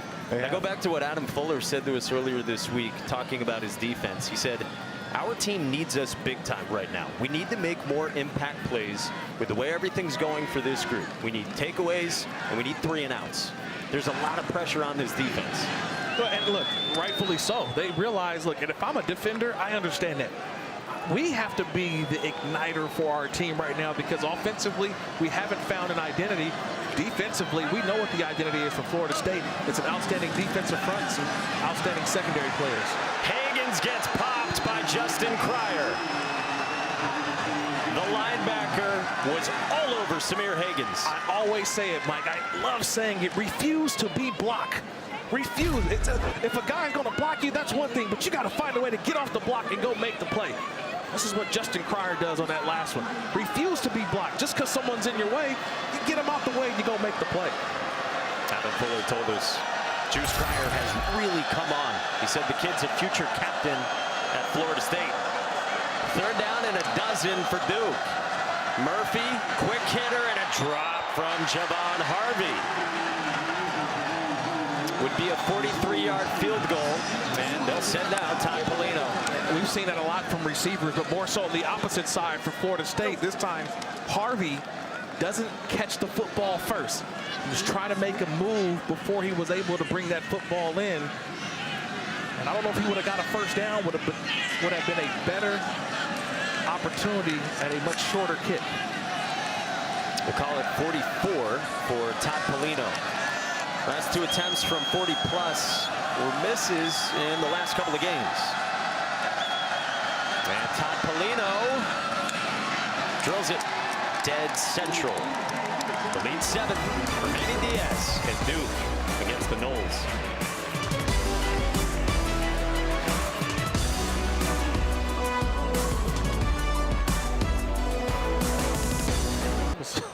I don't know if that was supposed to be. Yeah, they're going to keep it away from Sam Singleton after what he just did. So it's picked up to the 31 from Kyle Morlock. All right, what do you think of the opportunity in front of Luke Kromenhoek and what you saw from him in the first half? I saw some positives, Mike. I saw him extend the play. I saw him keep his eyes down the field. I saw him throw a beautiful football to Portier that was dropped. So a lot of positives for Mike Norvell when his quarterback Kromenhoek. Let's see what he does to start this second half. How do they get him going, get him some early plays? He's rolling with another true freshman and his running back Cam Davis right behind him. Kromenhoek, the rookie from Savannah, Georgia. Hadn't had a college snap before tonight. Davis off the right side. They stop it after 4. And you know, Luke Kromenhoek's a guy who does have leadership capabilities. He showed that in his recruitment. He was the type of guy in their recruiting class who would pull up at other commits' recruiting announcements. Like, he was one of the ringleaders in the class of guys who are now true freshmen for Florida State. Can you bring this offense together in the second half? Kromenhoek was under heat and fires to the sideline. Kendi Charles, the Liberty transfer, got to Kromenhoek. Third down. Yeah, see, this is where the clock in his head, Kromenhoek, it has to go off. It's 1-1,000, 2-1,000. If it's not there, you got to go, because these defenders for Duke, they get to the quarterback quickly. They stunt, they blitz. You don't have a lot of time back there, and the true freshman has to realize that if his first read is not there, get to the second, and if it's not there, take off and go.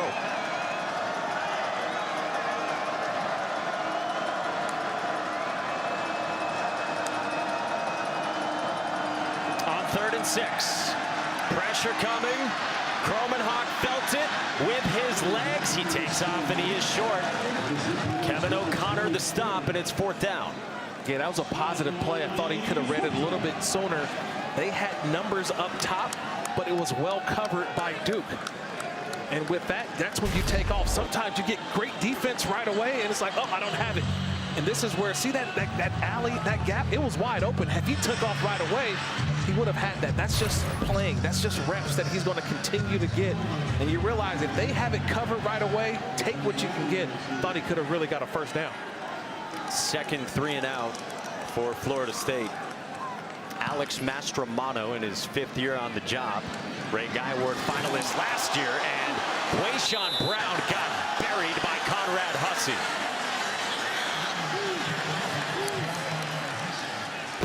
Florida State's trying to grab some momentum with their special teams in the 3rd.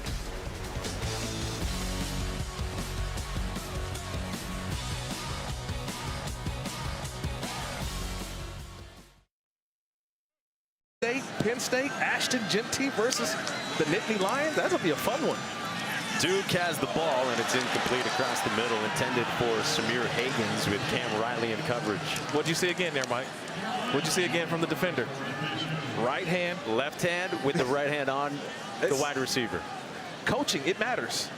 Coaching matters. They're coached well with the right arm securing a tackle, left hand knocking the ball away. Is it specific to inside arm, outside arm? It is specific. If they reach with the right arm and you miss, then you don't secure the tackle. So you secure a tackle first, then get the hand in there. Star Thomas wrapped up by Grady Kelly after just the yard. I love this Florida State defense. It's the hard part is that when you go in and film tomorrow and you look and say, man, we played as hard as we could play and we're not getting anything from our offense. So what do? Well, we got to go make a play. We got to score. We got to do something. And now you may see defensive players start to gamble a little more, try to get up to the line of scrimmage, start to punch the football out, try to make some opportunities and create something for their offense. 3rd down and 9. Sideline into coverage. Nothing doing for Eli Pankel. Azareye'h Thomas was all over him, and it's 4th down. That's 3rd and 9, and you run a 6-yard route. I know my math is not that good, but I know that if you need 9, but you catch it at 6, you still need 3 more yards. He's tackled right when he catches the football. That's not going to work. Why not run a route past the 9 yards, catch the football, and at least you've got it at the 1st down marker. And I think that's what he's being coached about. That 6-yard route, that throw, doesn't help us on 3rd down. And it's the 6th 3-and-out for Duke. Cade Reynoldson to LaWayne McCoy, sidestepping, no more. Dropped at the 30. Our Week 8 ACC Network football lineup looks like this, starting at noon Eastern with number 10 Clemson, who's really heated up over the last few weeks, squaring off with Tony Elliott back in Death Valley. His Hoos are 4-2. Then NC State and Cal, and we cap the night out west with number 21 SMU and Stanford at 8. All games also available on the app. How about Rhett Lashley's bunch at SMU? That's one of those teams I think nobody wants to see in the ACC this year. They're playing well. Florida State saw them a couple weeks ago. They probably wish they did. Yeah, they're 5-1, 2-0 in the league, led by Rhett Lashley and their quarterback Kevin Jennings. Cam Davis, nothing there. The standings in the ACC look like this. Clemson at the top, Miami there as well. 2 other ranked teams in Pitt and SMU. Yeah, we've had a chance to see that Pitt team. And I think they're one of the better teams as well. Louisville is a tough one. We saw Virginia, seen Georgia Tech. We spent a lot of time in the ACC, and it's been fun because I can't tell you who's my favorite, right? We could say it's Miami because of Cam Ward, who's on everybody's Heisman list, but Clemson and Klubnik, they're starting to play much better as well. We saw them against Florida State a couple weeks ago, so it's still wide open in the ACC. Luke Kromenhoek to throw on the double clutch to the outside. He got it complete to Malik Benson right near the sticks to set up 3rd down and short. You hear that roar from the crowd. That's the Florida State faithful here. They're excited because that was the catch. The receiver caught it, and the Florida State faithful right behind their bench over there, excited to see a completion offensively. And now big 3rd down for the Noles. 2 for 10 on him tonight. Cam Davis dropped by Kendi Charles.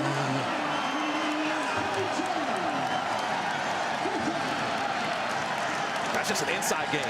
When you get the 2 inside guys working, watch this. You get this, and then you get that. Now watch how the play works out. I love this little inside game. And when you get the inside game, they go with one. They say, what, block the little one and let the big one free? Or is it opposite? You block the big one and let the big one free. But you let a guy wide open, it stops you on 3rd down. Kendi Charles, a guy born in Haiti who moved to the United States as a 9-year-old. He says for his family to find better opportunities.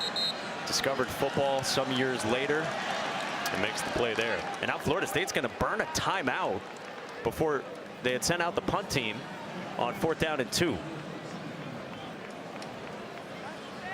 That's been a look we've seen a lot from Mike Norvell tonight and this season. Yeah, again, let's see. He said this all the way back in the first quarter was the self-inflicted wounds. Guys not being available. That looks like somebody was running out late to the punt team, and this is a unit, his special teams unit. He calls it his pride unit. It's called pride because you got to have pride to play on special teams for Mike Norvell at Florida State. And that was less prideful right there, not having somebody available, wasting the timeout this early in the second half. Florida State, despite trailing, they only had 1 3-and-out in the first half.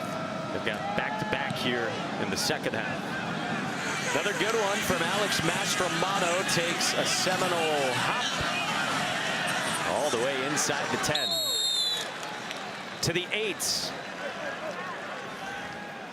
There is a penalty flag back near the line of scrimmage that John Papuchis, the special teams coordinator, points out to his head coach, Mike Norvell.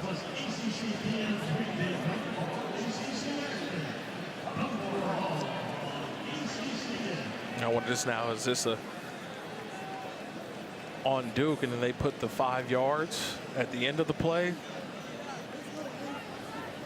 It's a long discussion. There is no foul on the play for holding. Okay, no foul. It was dramatic, though. I can assure you of that. That's why they come together and talk. 4:16 to go in the third in Durham.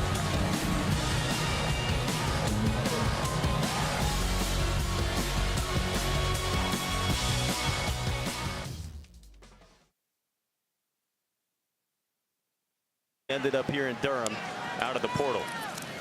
As Blue Devils have the lead, and it's Star Thomas on the ground with poor field position. And that was the "you up" text from Manny Diaz. It says, "Hey, you." And look, I understand that Malik Murphy was one of the sought-after quarterbacks in the portal, but coming to Duke has been, I think, everything he probably would have dreamed of, because this is a program about winning now. We know about Duke and its basketball powerhouse. We know about that. But now football has been consistent. This is a program now with 49 new players this year playing at their absolute best. Murphy to the outside for Jordan Moore. And Jordan Moore's got a first down with his first catch of the ball game. Manny Diaz told us it was really big to land Malik Murphy for the fan base and for the players in the locker room as well, because Mike Elko had left and Riley Leonard left to go to Notre Dame. That's a big name quarterback. You get a quarterback that started at Texas. I know it was just a couple of games because Quinn Ewers were there, but he's still a big name. He's got the stars behind him from high school. So he's still a fairly young quarterback, still growing, still developing. But I like what I've seen from him so far this season. Star Thomas gets to the edge. There is a flag down as Thomas gets run out by Fentrell Cypress near the 40. I think they're going to get the tight end, Jake Taylor, number 15. He was right at the point of attack, and that left hand looked to be on the shoulder pad, holding on too long. Holding. Offense, number 15. Half the distance to the goal. First down. Redshirt sophomore. Yeah, just watch the left side of the screen. He gets in there initially. He's got his hands on the outside. If he lets him go, he's fine. But see how he holds on to the left shoulder pad? That's right there in front of the officials. But more importantly, it's at the point of attack of where the run was able to get to the outside. Wipes out 23, which would have been Duke's biggest gain offensively. Unable to get any traction going offensively. 17 of their 20 points have come off of turnovers. Well, man, all they had was the trick play, but they had 2 quarterbacks on the field. Other than that, it's just been an offense that has not had a chance to put together a really solid drive. Backed up to the 9. Screen. Quayshawn Brown. All the way out to the 25. Pat Payton tried to punch it out, but Brown hung on to it after 14. Yeah, it's a solid play call, but what does it do? It gets them right back on the line of scrimmage. They haven't played with much tempo throughout the game. That big play now maybe has Florida State defensively on its heels. Peyton Jones right into the car wash of Marvin Jones. And Johnny Brewer, the offensive coordinator, had said to us, look, they have 4 NFL draft picks. Right. Florida State, he said, on their defensive line. He said it's the best defensive front we've seen. And so he said we can neutralize talent with tempo. And yet leading for much of this game. They haven't shown it. Yeah, they haven't, because you got to also, you're going fast, but you got to make sure you know where these guys are at along that defensive front.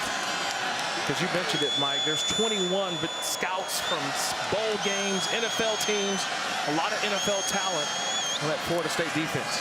3rd and 3, and they're putting it in the arm of Murphy. Incomplete for Taylor across the middle. There's just nowhere to go. So sometimes you say, what is the quarterback looking at? You tell me, where does he go with the football? Everybody's covered. This is good coverage in the back end, and you've got a rush that's bearing down. So Malik Murphy realizes, I got to get rid of that football right now, because he knows he's probably going to get sacked. That's another one of those coverage plays again from this Florida State defense. Cade Reynolds-Sin eventually gets it away.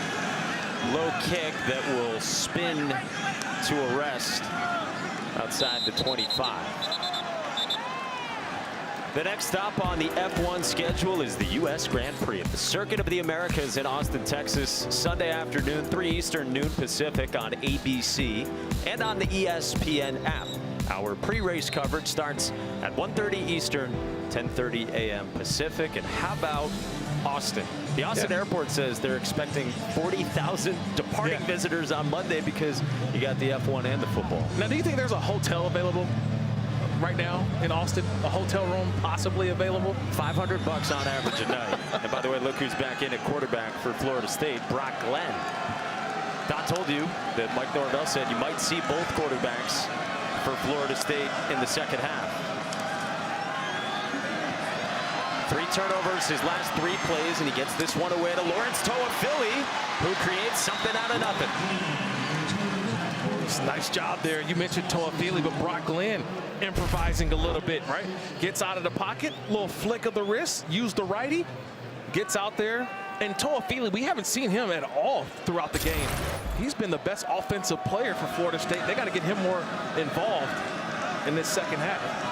Florida State's first down of the second half comes 14 minutes in, and here's Toafili again into the arms of Mike Reese after just the yard. Do you like playing both quarterbacks? Well, I think, just be honest, Luke Kroenhawk hasn't played at all. Today's his first game, and he's playing like a true freshman. At least the guy who you know, Brock Glenn, who took you last year, right, in a conference championship game, in a bowl game, an Orange Bowl, and then also to start this season, he's taken the second team reps and then started a football game. So you go with the most experience that you've got right now. Glenn eluding Alex Howard to the edge. First down, Brock Glenn on the late pull. That was a nice read there by Glenn. 1-5 Florida State, going back to the original QB1 tonight, Brock Glenn. Into Duke territory. Glenn fires a dart, and it's Ja'Kai Douglas for a first down. Oh, I love the formation there, Mike. They went unbalanced formation. The tight end was covered, yet he goes out and kind of blocks and sails a screen play, but they threw the inside throw. It was a nice little trickeration there from Florida State. 19 to Ja'Kai Douglas, the 5th-year senior leading receiver, having the best season of his career. Davis slipped away, and Cam Davis rumbles.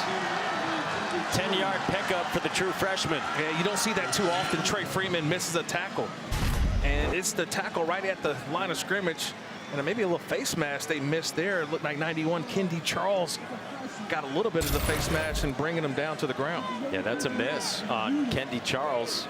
Could have been even more at the end of that for Cam Davis, who gets a breather here with Lawrence Toafili back in the game.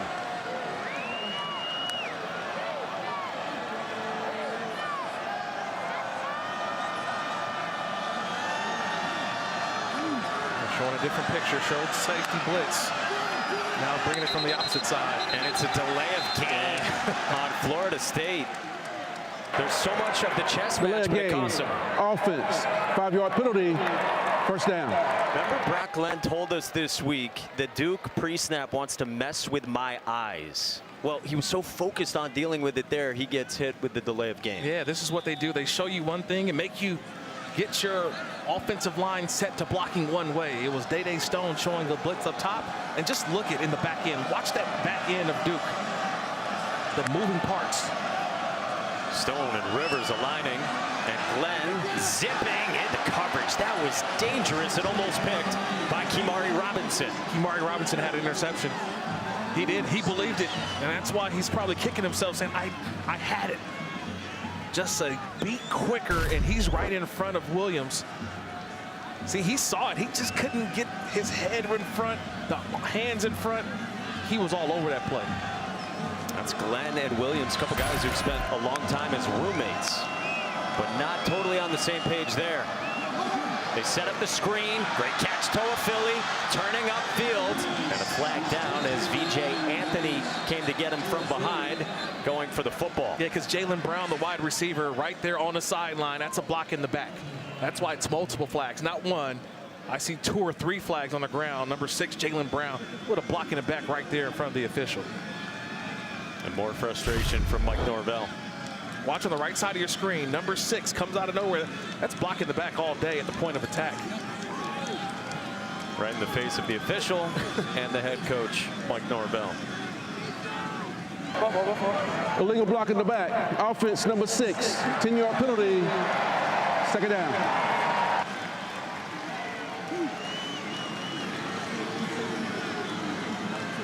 There's a balance, right? You're trying to make a play. Coaches always stress that perimeter blocking. It's a redshirt freshman, hasn't had many opportunities, only 8 catches on the year, so trying to make something happen for his running back cost his team some yards. You're in field goal range with second down and 25.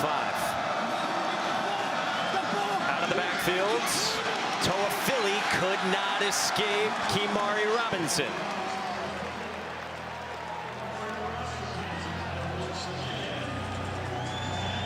And then here comes the dime package for Duke. So they bring in their cover guys, their rushers, and then Florida State comes and brings in their best wide receivers. And look at this guy. I don't know what he's calling. What's he calling on 3rd and 27? It looks like the All-Star Special at Waffle House. I think it is a Waffle House menu. That's a Waffle House menu. He's trying to call something up. He's trying to get a call here on 3rd down in 27. Give that guy the Broyles Award already. Play clock winding down again on Glenn. They give it to him. He steps up, takes off. Brock Glenn bumped down at the 20. Will make it a sure thing for Ryan Fitzgerald. And that's a positive play. That's all you can do in that situation. It's 3rd and 27. You're not going to get a first down unless it's a penalty defensively. So you get as many yards as you can, and you hope to get a field goal opportunity that's a little bit better chances than you would have if you didn't get any yards on 3rd down.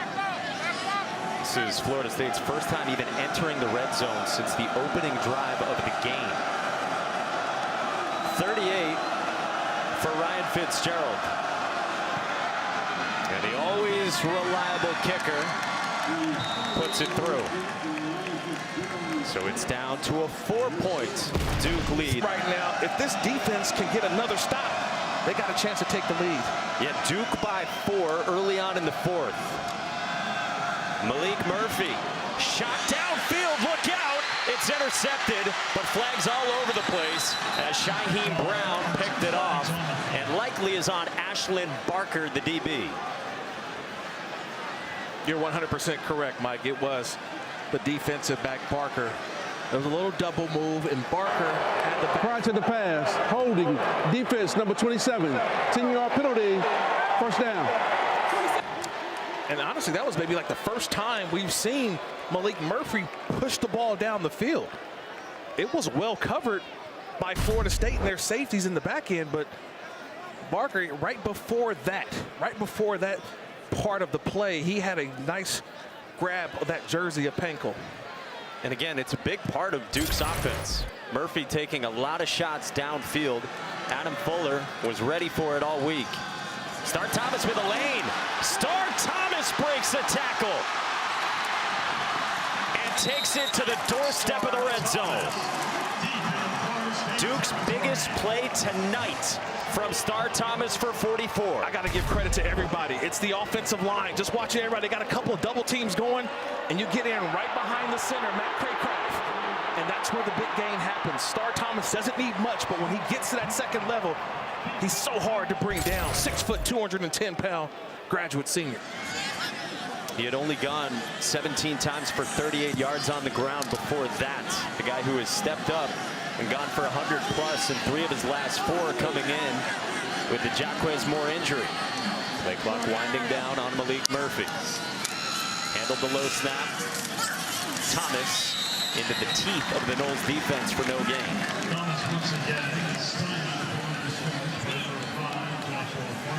You've been really impressed by Florida State's defense.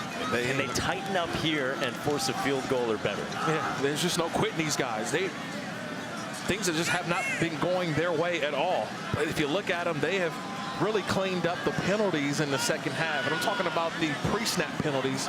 They've been in their gaps doing what they're supposed to do. They've made it tough all night long for Duke offensively.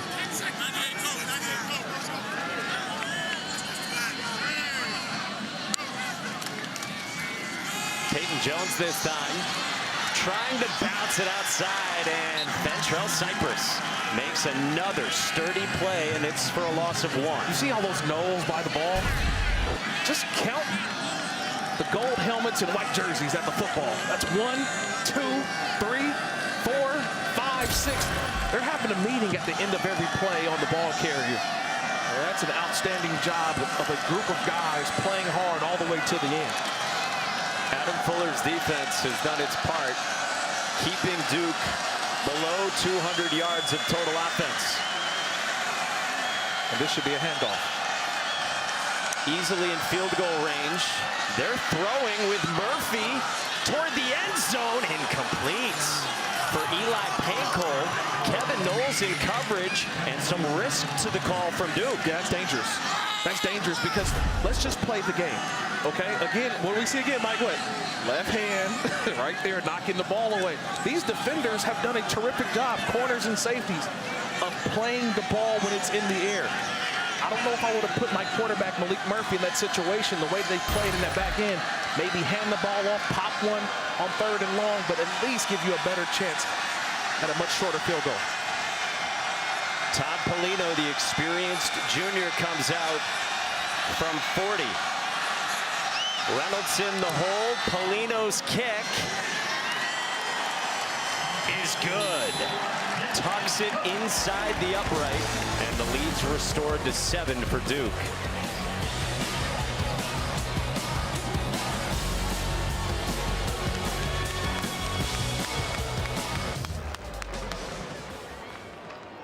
'92. Look at that. Oh, man. That's good stuff. This is great stuff, man. First time these programs met, Florida State has won all 22 meetings. Keziah Holmes scooped up the return past the 30. So 22-0, Florida State's record against Duke. Only one of the games has been single digits. We got a late flag that came in as well on the far side of the field. You see this, it's the most wins without a loss by one current Power Conference team against another, going back to the 1930s. But Duke's got the lead, trying to change that. After the play, personal foul, unnecessary roughness, number 48 of the receiving team, 15-yard penalty. It'll be first down, Florida State. That's Jackson West, who is a very experienced tight end. It'll come in here at the top of your screen. And this is another costly penalty from a veteran on this Florida State team. You see 48 right there? It was late, but they saw it right there on the officials. He got caught. That's what happens. They usually wait till the second man through, but I get it. You're playing to the whistle, but can't always be to the echo of the whistle. That one a little more borderline. A little more, especially right there on the white, too. You know, on the sideline. You got to be able to know where you're at. So it backs up Florida State to its 17. Still Brock Glenn at quarterback. Glenn did not see Ryan Smith. I think that's an easy way of putting it. He didn't see Ryan Smith. Ryan Smith did his job by going up the field, forcing the quarterback to step up, and there's just nowhere to go. Either you got to make your mind up and take off and run, but trying to extend the play with this defensive front, it's just been virtually impossible. Fourth sack for Jonathan Patkey's Duke defense, top 10 in the country now.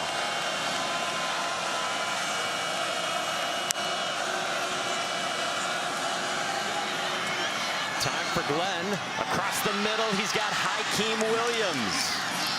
And Williams has enough for a first down. Yeah, I thought Hakeem took him, he had to catch it twice almost with that window open late. Watch how long it takes for that window. He goes through his progressions, does Brock Glenn, and he finds it. And Hakeem Williams didn't catch it cleanly, but he was able to haul it in. I think that Williams has to realize, focus on the catch first and then protect yourself. He seems to look at the defenders around him and not focus on catching the football first. Sophomore, former top 30 recruit in the country. His second catch tonight. Midway through the fourth in Durham. Lawrence Toafili up the middle. Lawrence Toafili, the ball carrier. If you're Florida State offensively, Mike Norvell is telling his guys, let's let our best drive be right here. Okay, you haven't had the best of drives throughout the game, but how about put the perfect drive, the best drive right here?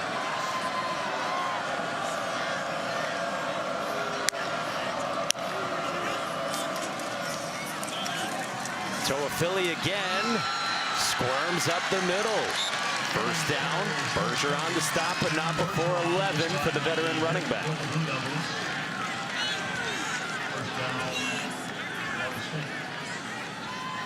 So Brock Glenn, if you're just joining us, was the starter in this game.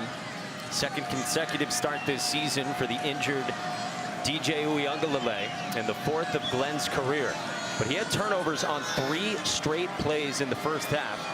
So they went to the third-string quarterback, Luke Kromenhoek, only for Glenn to return here in the second half.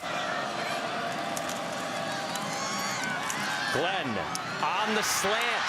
Kentron Portier inside the 40. Comes back from his drop earlier to pick up 17. Yeah, and you like the confidence that you're seeing from Brock Glenn on his drive. He's seeing the football field a little more clearer right now, but also it's been the runs by Toafili that's brought those linebackers up inside the line of scrimmage that opened up an easy window for Glenn to get the ball through.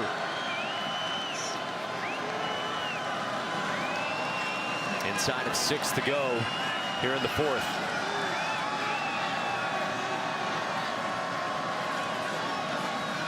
It's an extra defender coming down to the box. Stinson ready to blitz. They run away from it with Davis. Upfield just outside the 30. Ball came out at the end of it. Darius Washington could not jump on it. Leave on the field, go funky. Recovered by Duke. I didn't see it, Mike, but Preston Watson, the takeaway. Watson gets the takeaway, okay? But I think it was 45. Ozzie Nicholas rushing to the football again, making the play late. Cam Davis is down after what for now is another Florida State turnover. 3 turnovers in the first half. Ozzie Nicholas was in the middle of 2 of them. He's in the mix there, and then the true freshman Preston Watson fell on it. Duke, a massive takeaway from the Noles.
Florida State was driving down by 7 when Christian Rory, a 6th-year senior backup defensive tackle with 16 snaps all season, did this.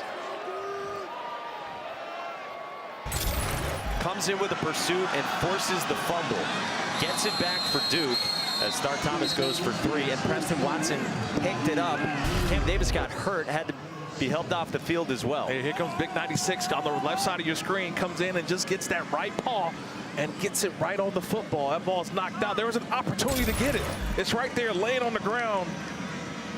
But again, all the blue shirts around. Oh yeah, show him on the iPad. There you go, show the pad. Hey, you see me? You see what I'm doing? See, he letting all his boys know. A kid who make a play. Started out at Dukirk, transferred away to Texas State, transferred back to Duke this year. Comes up with a massive play for the Blue Devils. Thomas will now try to soak this thing for Duke. Up by 7, getting late in the 4th. And it starts to feel like it's getting ready for the 9th inning, bring in the closer. We saw a couple weeks ago Star Thomas kind of take over a game, especially when you get under 5 minutes. He's the closer for Duke offensively. But could this also be an opportunity here for Malik Murphy to take off and utilize his legs a little bit? Everybody's going to key in on Thomas. Could this be an opportunity for Malik Murphy to pull one and go around the edge? They've been wanting him to do that more. He hasn't run at all tonight. 3rd and 4. Instead, Star Thomas to the edge, has enough. Down the sideline with a cutback and a flag down. Thomas all the way across the field and finally ducks down at the 37. We'll check the marker. I think this one's coming back. Holding, offense, number 71, 10-yard penalty, 3rd down. It's Caleb Krings, number 71. You know, one of those seniors, just watch him. He's right here on the pool. And he's the guy, right at the point of attack. It wasn't much, and I still don't know if that's one I would have thrown the flag on, Mike. It just didn't seem like it rose to the level that that player was going to get to the football. That guy definitely would have thrown the flag. The last they did on Caleb Krings, the transfer from FCS Elon, so it wipes out 26 from Star Thomas. 3rd down and 14, and you're backed up to your 27. Screen, nowhere to go. Edwin Joseph read it well on Samir Hagans, and the Noles, backed by that penalty, force a punt. Yeah, I think everybody here at Wallace Wade Stadium knew a screen pass was coming. And it's one that also keeps the clock moving. Let's remember, we start to get under 3 minutes, only 2 timeouts left for Florida State. So it's one of those plays you understand why they do it. But this defense has done their job, and they've given their offense one more opportunity.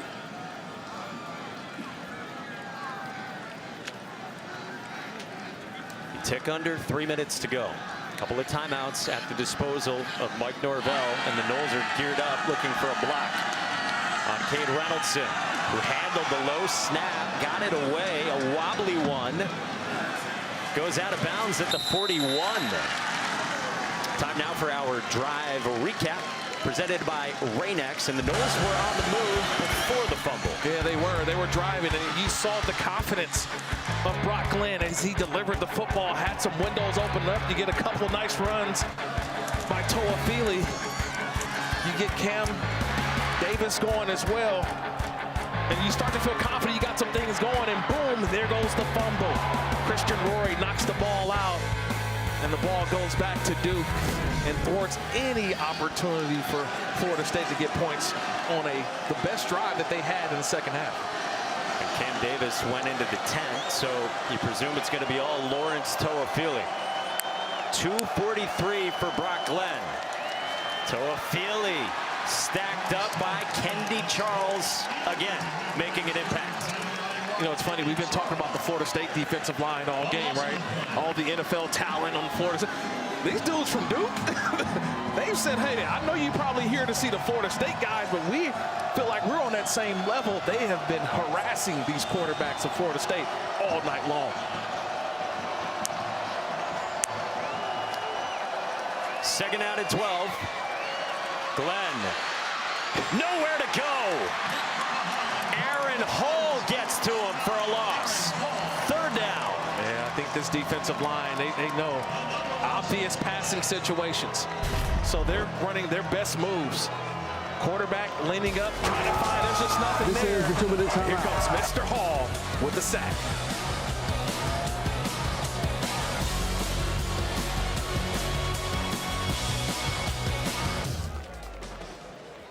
Mike, what was the OU of this game again?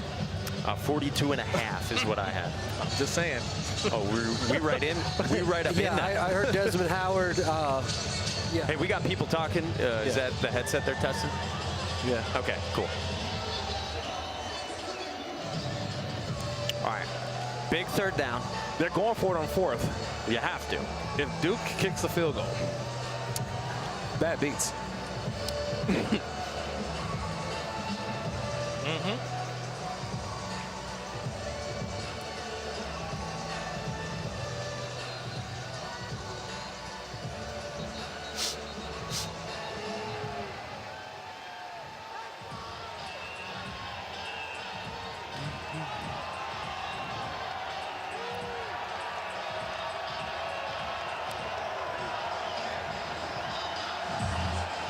Every Thursday, Manny Diaz spends 10 minutes with his team. They have something called Dragon Tales. They talk about the narratives from the outside that seep in.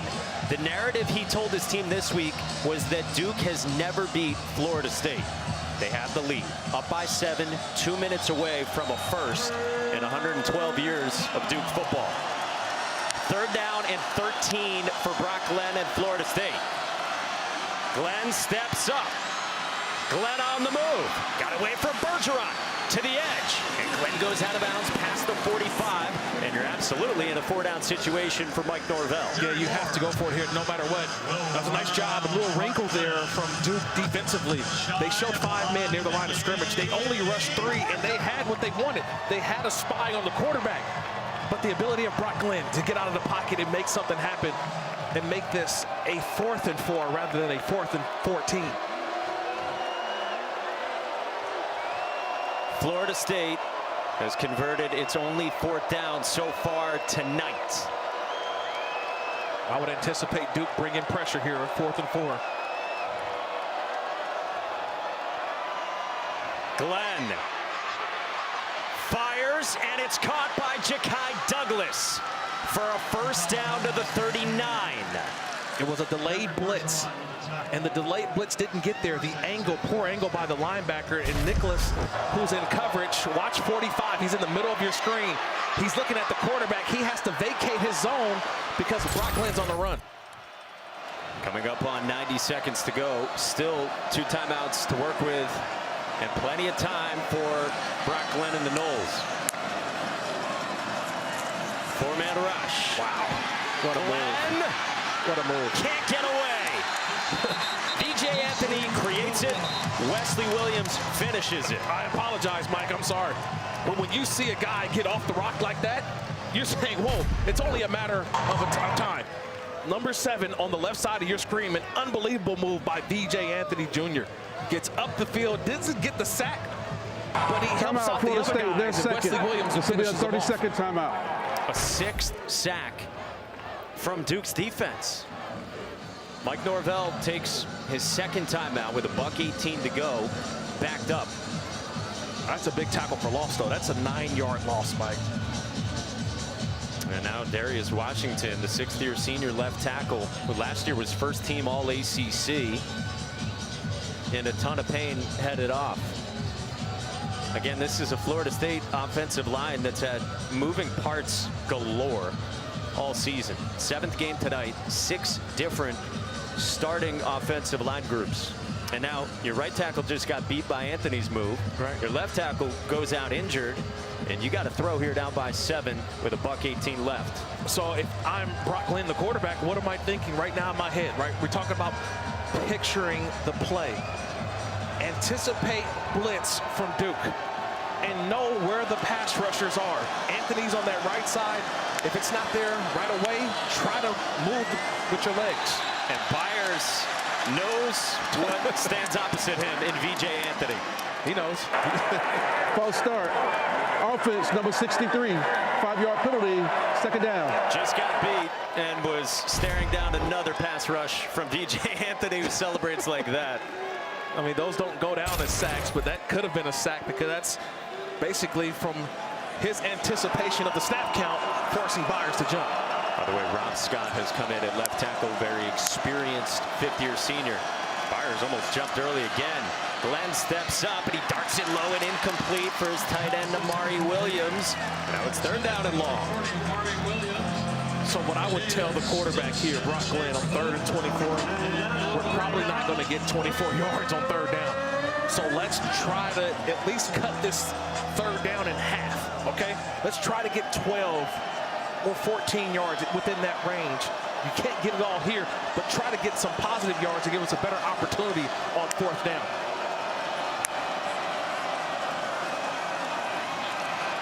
Glenn. A flag down. Glenn on the move. Maintained his footing.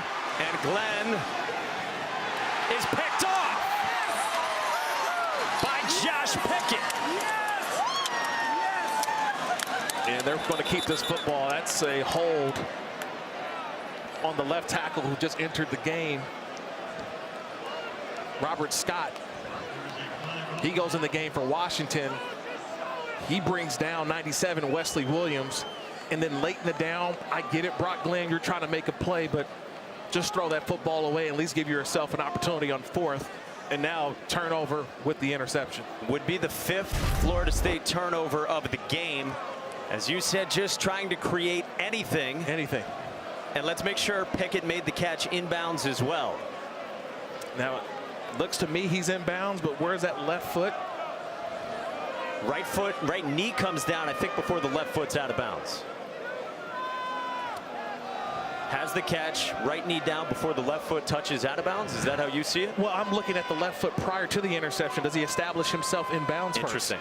I'm looking at the prior to the interception. If the left foot steps out first, does the right foot go back in bounds and establish himself? And I think that's why. Yeah, we got 2 hats off from the officials. Yeah, they're not showing off their haircuts. They're just letting us know that there's a player out of bounds. Ruling on the field is an incomplete pass, holding offense number 52. 10-yard penalty. It'll be third down. I think that's why we called the incomplete pass. Yeah, no explanation of it, but. So I'm going to watch the left foot. Is it out of bounds? Are they calling that out of bounds first? The ruling on the field with incomplete pass is under further review. I don't know if that, certainly from a view like that, hard to know definitively. And then we'll also have to evaluate the process of the catch as well as he goes to the ground. I'm sure that's your favorite part of the program. You know it, Mike. So let's try this angle. Again, the veteran corner, Josh Pickett, trying to jump in front here on Malik Benson. Yeah, I don't see a look right now that tells me the left foot is out of bounds. That's the one I'm looking at first. See when does that left foot, is it out of bounds or inbounds? But regardless, if this is a catch, that right knee does go down first. So that would be an interception. But now we got to go through, like you mentioned, the process of the catch. But see that left foot right there? I'm looking at that left foot. Are they determining, is that left foot inbounds or not? I don't know if I got a definitive look, whether it's inbounds or out of bounds or along that white. And again, to the casual fan, he can't step out of bounds of his own volition and then come and be the first one to touch it inbounds for the casual fan out there watching. Right, has to establish himself back in bounds. I don't know if we saw anything conclusively that said he was out of bounds. No. And then from the views we've seen, it looks like he completes the catch. Absolutely. And I think that's what they're going back to here and taking a look. Now the call on the field was incomplete. So they have to have indisputable video evidence to overturn the call on the field of an incomplete pass.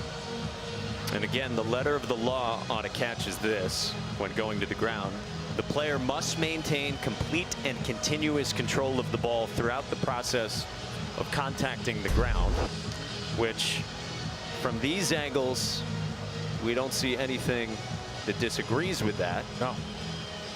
But to your point, the call on the field is incomplete. And so is there indisputable video evidence to overturn? Yeah, I don't know if I see that, but here comes the call. After further review, the ruling on the field stands. The correction will be the holding penalty will be declined. It'll be 4th down. I think that's the most likely outcome.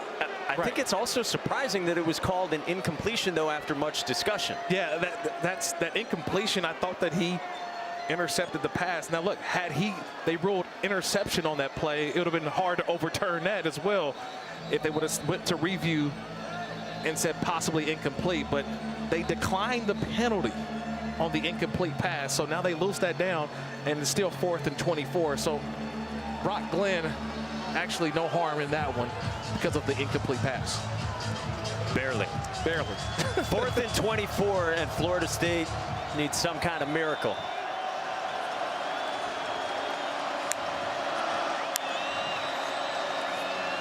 Brock Glenn against a 3-man rush. Flips it to Toafili. And he's got nowhere to go. VJ Anthony finishes it off for Duke. Kevin O'Connor was in pursuit as well, and it's a turnover on downs.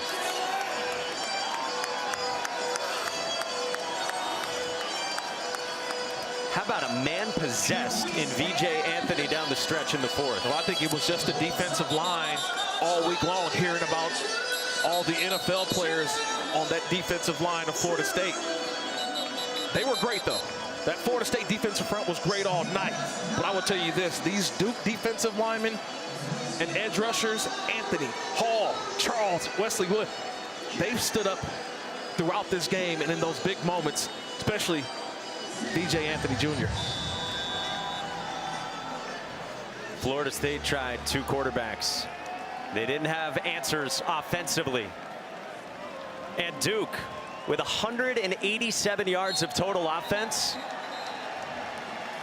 is going to take down Florida State for the first time in Florida program State, that's history. 3rd and final. It'll be a 30-second timeout. And how about Manny Diaz in year 1? Mike Elko went to College Station. Riley Leonard went to South Bend. Other transfers left as well. Manny Diaz shows up and gets another crack at being a head coach with the way things ended at Miami, where he had some success, but they very publicly courted someone else. He's here, getting another chance, and he's about to be 6-1 in Durham. Mike, it's not Halloween yet, and the Duke Blue Devils are already bowl eligible. That's where this program is. They're past just being bowl eligible. They feel like they can be real contenders in this ACC. They've got some things to work on offensively for sure, but the way that defense played tonight shows a lot of promise for the rest of the season. And meantime, for Florida State, they've scored fewer than 20 points for a 6th time this year. The last time they did it 6 times in a season was 1981. They just can't score enough right now. And Duke gets its first ever win against Florida State. 23-16 the final at Wallace Wade Stadium. Unbelievable. A nice job there. Manny Diaz's group, they tried to downplay it. They realized they had never beaten Florida State. And they're